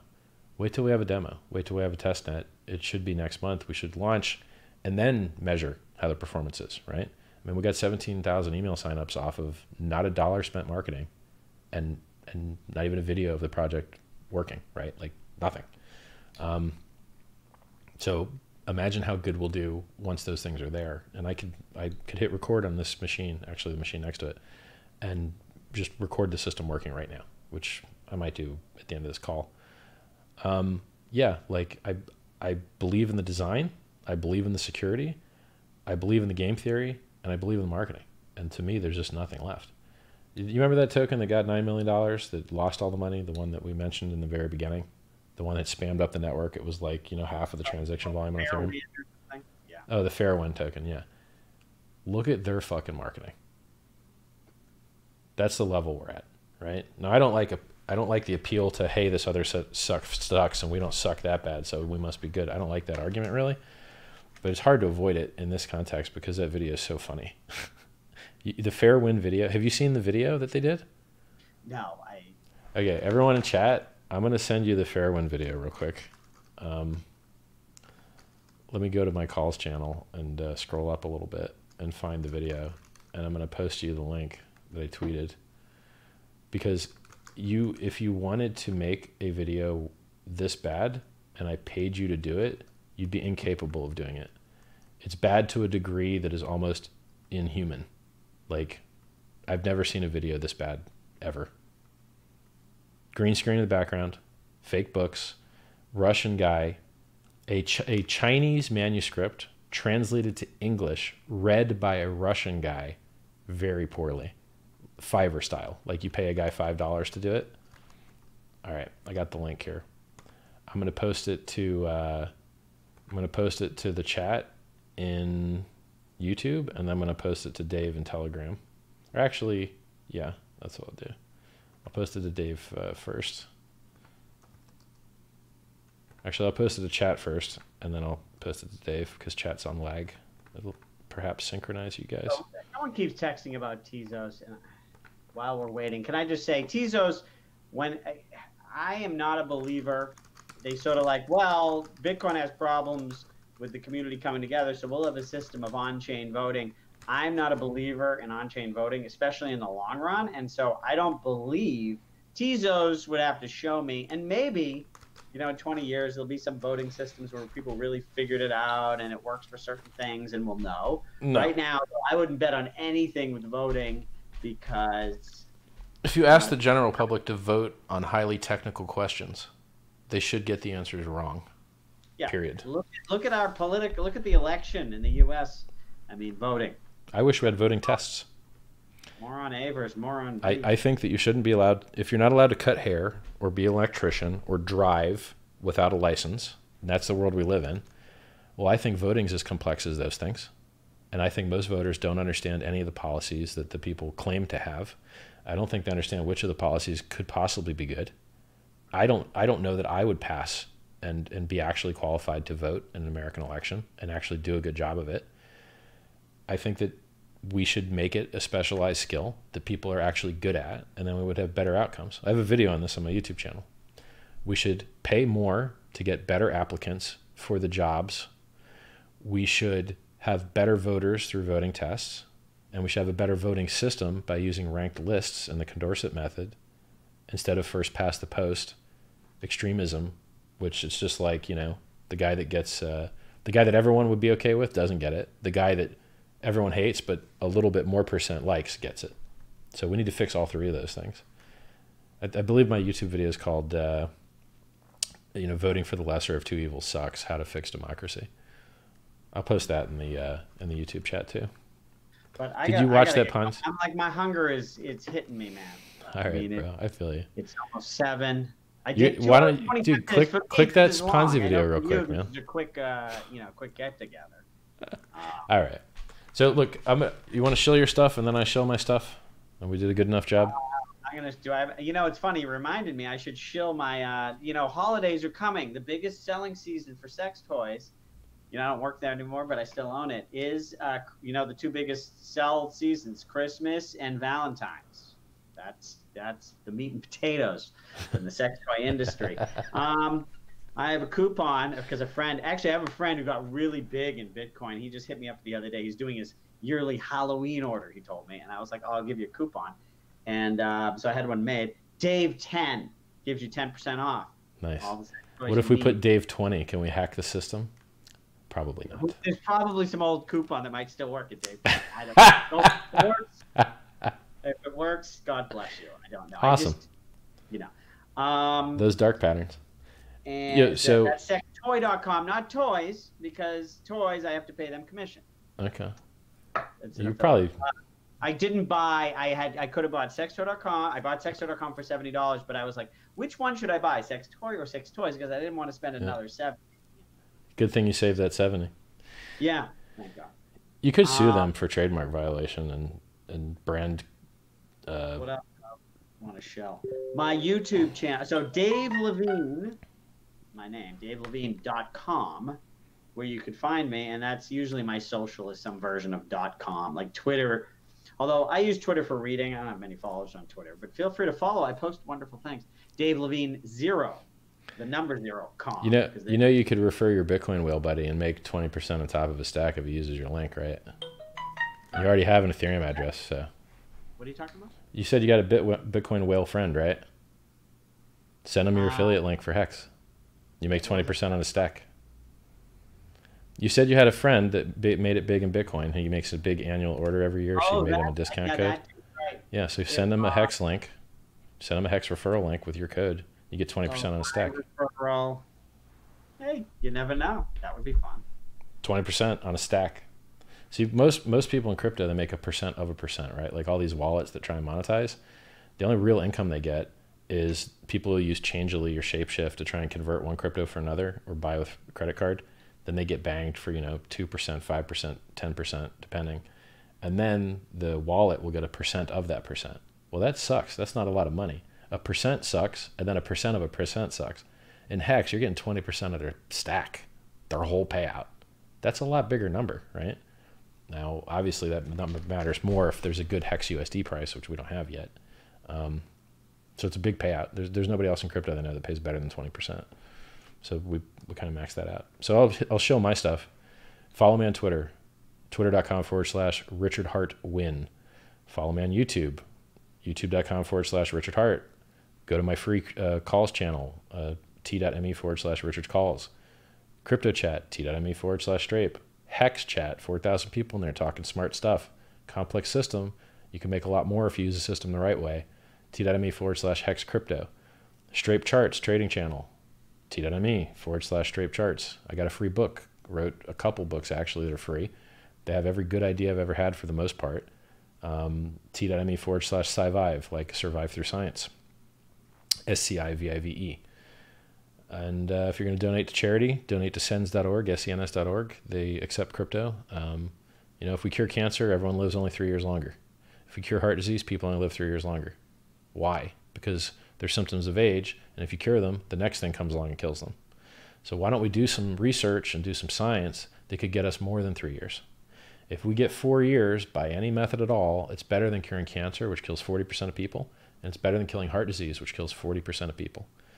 So I'm interested in regenerative medicine, rejuvenation, longevity technology. 200,000 people a day will die today that just no one cares about because they're old, right? And they really stop caring when they stop becoming useful some years in the past, and we can prevent them from falling apart, right? And this is something that might save your life, and it might save your kids' lives, and there's really no better thing a human being can do. As soon as HEX is successful, I'm rotating into the Scivive and finishing up the book and making the movement popular and getting people to invest in saving their own lives. Why not? You don't want to be Steve Jobs. Steve Jobs lost the game. He died very rich. You're still in the game. You're listening to me. You're still alive. You're doing better than Steve Jobs did. Don't make the same mistake he did. He knew he was going to die of cancer or heart disease because 80% of people do. He didn't spend any fucking money trying to stop it. Well, that was his bad. Let's make sure that Elon Musk doesn't make the same mistake, and Jeff Bezos doesn't make the same mistake, and you don't make the same mistake. You can still get rich investing in biotech. It just might save your own fucking life. Is that it? Oh yeah, go to hex.win. I put a lot of effort into making that site good. HEX.win. Yeah, that's it. Okay. Good chat, everybody. Dave, thanks. It's always a good chat. I hope I make you rich, and I hope you make a lot of sales this Christmas. Thank you. And I always watch. I like when your new videos come out. I watch, but my favorite is just when you start yelling about how everybody's so stupid. It's such an easy target. I feel bad hitting on everybody because they really are so goddamn stupid. Most people, I was thinking maybe I should insult my audience more. You know, it's just like, well, you're all a bunch of idiots. Although I know how shitty I am at things too. So it's not just like I have blinders on. I'm old and fat and I curse too much. I know this, right? And I don't pretend that it's not the case, right? Like, so I'm realistic with my audience and I'm realistic with myself. And I think reality's nice, you know, like there's enough bullshit out there. I'm almost considering creating a new account on Twitter just to post all of the horrible, terrible, vacuous shit I see posted all the time on there. Like, hey guys, you know, we're going to 1 million next year. Why? Why do you think that, you stupid fucker? Do you do technical analysis? Like, why? Why do you think that? Oh, you think that because you know you'll get likes if you say it. That's why you think that, right? And then people just do that shit constantly. They say things that are untrue and misleading and fuck people over basically, but they want fucked over. They love it. They're like, yeah, lie to me. Tell me this fantasy hopium bullshit. Yeah, fucking great. Like people that say we're in early. This is funny that I actually got engagement on this tweet. I said, hey man, Bitcoin, look at how early we are. You know who was in even earlier? People that bought at 20,000. Because people in their brains, they're like, yo, early means we're going to get richer. Well, that's a cool story. But the people that bought at 20,000, 3 times higher, they were fucking earlier than you. How'd it work out for them, right? Let's stop talking shit. Like, let's be real. But real doesn't get as many fucking likes. It just pisses me off. It's like this dude, Pomp. He went on television and they keep inviting him and he says things that are untrue on television. It pisses me off greatly. Bitcoin's already the fastest appreciating asset along with other cryptos in the history of mankind. You don't need to fucking lie about it. That's enough. That is enough. It is enough. What did he lie about? What was the lie? If you don't believe in Bitcoin, you don't believe in cryptography. What? Cryptography preceded Bitcoin. What the fuck are you talking about? Bitcoin was something that happened after cryptography. That doesn't even make sense, so I don't know. No, it doesn't make any fucking sense. But they go right on television and say it, and everyone's like, pump my bags. Pump my fucking bags. Yes, thank you. Thank you, sir. But if you say real shit, like, yo, we dropped 47% in fucking 130 days, it means we're probably going to drop more. Unfollow. Unsubscribe. What? Reality? Trying to save me money? Huh? And they just don't want the truth, right? They want the fucking lie. What about Travis Kling? Do you follow him at all? No. Like once you get good at technical analysis, you don't really give a fuck about what other people are doing. Is he a price guy? He's no, he's from traditional markets. He's a so price guy. He's a hedge fund, but I think he's interesting. He seems to understand the market well. You know. Here's the thing about the market now. Novogratz, who lost 280 million in 2017. Or I think he lost 282 million in 2018 and something like 127 million in 2019 so far with his Galaxy Digital Fund. Yeah, but when you say what he lost, what did he make in 2017? I mean, he got into not Ethereum that much. At 90 cents. Right, but the Galaxy Digital Fund is not him, right? His fund is its own thing, and it reports its gains and its losses, and it was created, I believe, in 2018. He's doing okay. I'm not sure he is a billionaire. Maybe he is because of his EOS. There's some good podcasts with him. He's entertaining if you can get past. Look, he follows me, and you know I don't mind the guy, but I'm just calling him out on shit price calls. And then he was, and then he wasn't a few times, and I think he is now. Dude, if people make bad price calls, I'm going to fucking call you out on them. So he said we're going to range from 10 to 16K. Yeah. Well, that didn't fucking happen. And Tom Lee, who also follows me, and both these guys are on television all the time, you know, I like them. They say smart shit, but they were 100% wrong because they didn't know that it was just a Chinese Ponzi. They thought there was some other shit going on. So did I. but we were all wrong, and I'm the guy that's telling you about it. Did you find out it was the Chinese Ponzi? Is this just from the tweet a few days ago, or did you know? No, I knew about it when they actually got shut down, and I just didn't want to believe, right? I was like, there's no way. There's no way that's it. Like, there's got to be other good things going on, right? Apparently not, right? Backed, although I knew Backed would be. Backed did like 5 million or something yesterday. Bro, if you start as a new company, you start with 0 customers. Period. Right. I don't give a fuck who you are. You start with 0 customers. Faith in Backed in the long run? I have no idea why anyone would ever use them for anything ever whatsoever. We already have CME futures. We already have options through Ledger X and have had for over a fucking year. We already have options that do vastly more volume in offshore jurisdictions, which people pay premiums for. Some institutional money who would only use their bullshit. Their favorite institution. No, I don't believe that. And their fucking insurance that they have for their product only goes up to 120 million anyway. So their fucking cold wallet is only insured for 120 million anyway, which is dog shit. Maybe they could raise the rate later when it was necessary. Like, I have no idea why anyone would ever use any of those things. Like, okay, you want better counterparty that you're more likely to get paid from? Okay, you got CME. That's great. Oh, you want custody? Well, okay, I have a friend who he has, I don't know what it is, some sort of investment vehicle. He invest for other people. And when he was like, well, Fidelity, I was like, well, you can get it through Coin. If I go through Coinbase, it's all this.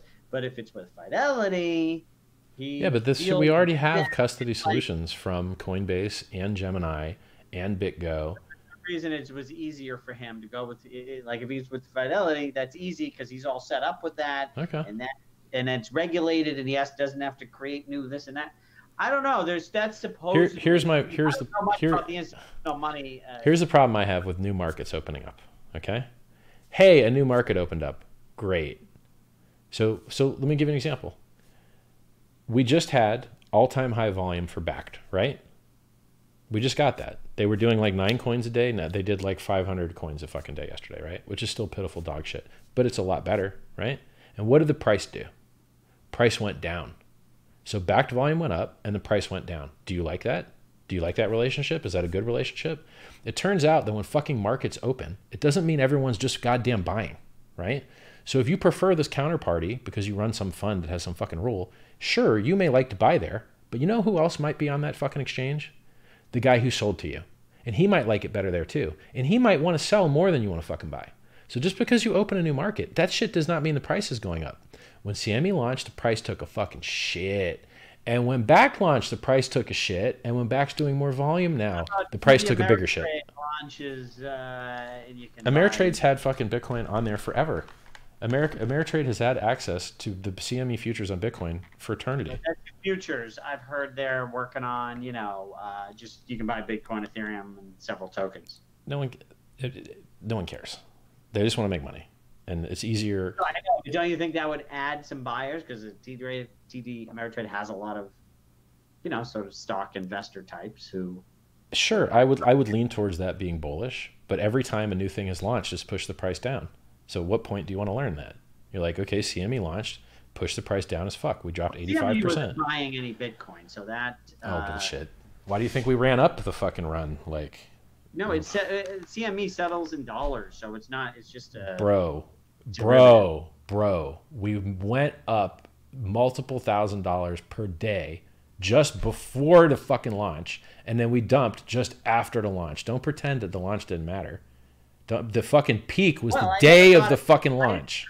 I don't even know that it matters, and maybe it just matters negatively. I'm just saying it doesn't help if no one's buying Bitcoin. It's going to help. I'm saying that it matters over a longer time frame, price positive to buy the rumor, and then it matters in a very shorter time frame, price negative for sell the news. It matters both ways. Any new event is going to give you a longer run up and a quicker run down. We always do elevator up. We always do stairs up and elevator down in every fucking coin. And even in equities. Stairs up and elevator down. The opposite, it goes straight up and then crashes. I know. It doesn't go straight up. It's a fucking ramp. It's a hockey stick. It does not go straight up. There is a ramping. There is a scaling. If you look at the charts, I mean, I know Stellar was classic with this, where the ups were straight up, and then the downs are these long, bouncy things. That's what yes, altcoin charts. Which is the opposite of traditional markets, which are, I think the stairs up, elevator down is traditional. Yeah, in altcoins, you do see that. So there is still a little bit of ramp up, but there is a lot of fucking vertical in every shitcoin chart. And then yes, you have, so it's like a Christmas tree, but the left side of the Christmas tree is just fucking hacked straight. Yeah. Pretty much. Yeah. So Bitcoin does have a little bit more of a parabolic rise. Shitcoins do have more of a vertical fucking rise. Like if you want to see one, go look at Primecoin, right? Or Doge or XRP, or they all do that vertical and then just death for a couple of years. Yeah, so adding new markets, yeah, it's great long term. It's great very short term. It's terrible middle term because people buy the fucking rumor, sell the fucking news. And how many times do you want to see it? It just keeps, this is what happened to gold, by the way. Gold used to not be listed on futures, and then the GLD gold future opened, and then it has a big fucking run up, and then it took like 10 years to get back to that fucking high again. So this is not something that's just unique to crypto, right? So adding new markets, yeah, sure, let's buy the rumor, yeah, let's sell the news, but like after they launch, it just purely sucks. And I think as a result, people just don't really want to buy. If they wanted to buy, they could have already done it, truthfully. If you want Bitcoin, you could fucking buy it. There ain't nobody in the world except your buddy who has some fund or something that could have bought from fucking, you know, well, Galaxy. The argument is that institutions are coming, but right, most people are like, oh, how do I buy Bitcoin? I'm just like, go fucking buy it. Yeah, like institutions were coming when CME launched. We dumped 85%. Institutions are coming back launched. We dumped like what, 20%, some fucking shit. Like you're just like, yo, at one point, do you want to be like, yo, actually institutions, like fuck off. Like we don't like buy and don't tell us about it, or buy in the existing frameworks, but like we don't need another new stupid dumbass project to dump the price another huge percent because it ran up because your thing was going to launch, right? That's it. So good luck, guys. I hope you make a lot of money. There's still a lot of money to be made here. You just have to do shit right. Eventually some bull market will come, which makes all of the tides rise, which was fucking 4 months ago. 120 days ago, we had the 14K top, and it only took, go from 3K to 14K, 4.5 months. So we're just waiting for the next one of those, make our new all-time highs, everyone goes crazy, buys shit that they shouldn't. That will happen again. It's just a question of when. I'm bullish on 2020, the halvening. Yeah, yep, Ethereum. I like it. Bitcoin on Ethereum that people trust. I'd love that. I wish Bitcoin was on Ethereum right fucking now. Of course, maybe Bitcoin HEX will lead the whole market. Well, you know, you got to onboard new users. You need new people buying. If you want the prices to go up, you need more people buying and selling. It's that easy. And in order to afford advertisements, you got to have margin. And so in a real, truly decentralized cryptocurrency, no one can afford to bring on a new user because they don't make enough profit on it. But now I told you, you could make 20% on bringing your friend on board, 20% of his whole stack. That's pretty fucking compelling. You might actually do that. But these other things you'll only support and talk about if you've already bought a bag of them, right? So you're talking to me about Celsius or something because you probably have a bag of it. Celsius is not one that and they might be fine, a good company and everything, but that's more of a traditional, they're lending. You have to trust that they're lending it well. Right. I like pools, pools for trading or pools for lending that are not controlled by humans, controlled by algorithms. So my point is that when you have a referral program, it gives you the margin to be able to onboard new users profitably and rotate that money back into marketing. And then we can see ads on Facebook. We can see ads in Times Square. We can see a lot of ads because people have the margin to create them. And any truly decentralized... that is probably the metric, is how many people are posting. And, you know, it's like that BitConnect. I remember it was on every fucking comment. It was like, oh my God. And that thing, you know, that was not a good project, right? And or most of these things. So as much as I'm only going to be if I think it's real, right? Yep. But if you have good marketing, it doesn't even have to be a good product. Well, I'll put it to this way. The PlusToken Ponzi founder has 1% of Bitcoin. So he turned his bullshit, fake garbage into something real, and he owns more Bitcoin than you. He owns more Bitcoin than me. He owns more Bitcoin than almost anyone except fucking Satoshi, right? So Satoshi's got 1 million coins, and the Bitcoin Ponzi founder's got 200,000 coins. You know, and this is speaking of like criminals turning something into some shit into something, you know, I don't know if you know about this story of, you know, this company, I think it's Brazzers, who bought Playboy, biggest porn company. Brazzers bought Playboy? Aren't they the ones that own that now? I don't know. I'm out of that game. I think they did. It just became this huge porn company. This it came from, there was these guys, I don't know if you remember, there used to be these things, said, oh, you have a virus on your computer. Right. In order to remove it, you go here and you buy this program, and they were the ones selling the program and installing the virus and whatever it was. And it was some fucking scam thing. They made a shitload of money, and the guy just fucking quit doing that and then went and started buying up porn companies. Can you believe it? So became one of the biggest, and they're running a business. And it's probably better for the world that he stopped scamming. So if a scammer stops scamming and decides to do real business, that's better for the world, because the world's getting scammed less, usually, right? Yeah, I didn't know about that. I don't watch their content. Like, it's just not my. Yeah, I don't. I just remember from the industry. I just thought it was interesting because usually, it's always like way in the movies. You know, someone's a criminal and they just keep going and going, and then they end in jail. It's like usually, right. Very rarely do they get the fuck out. Yeah, people never quit. I'm like, this guy got out. But you know, a good story to leave it off on. I'd be like, you know what? I connected most of the world. Everybody hates me now. Fuck you, I'm done. I mean, enough already. Hilarious. Well, I have part of the reason I have really big goals with HEX is because I want to put the money into medicine. I don't want to die, and I'm obviously not doing so good in the dieting, so I need the technology to exist. Period. I'm strong. I lift weights like a motherfucker, but you know that don't really help with the longevity so much. College roommates, he you know, his belly kept getting too big, so to make up for it, he would just lift a bunch of weights to make his chest even bigger. But you know, eventually he was this a sphere. He was spherical. A cylinder. Hey man, it was good talking to you. Anytime. Okay. Good talking to you. Watch the video. I'm gonna forward you 2 videos of just seeing the HEX wallet work, and then I think everything will seem a lot more clear to you. They're 1 minute long. Talk to you later, man. Thank you.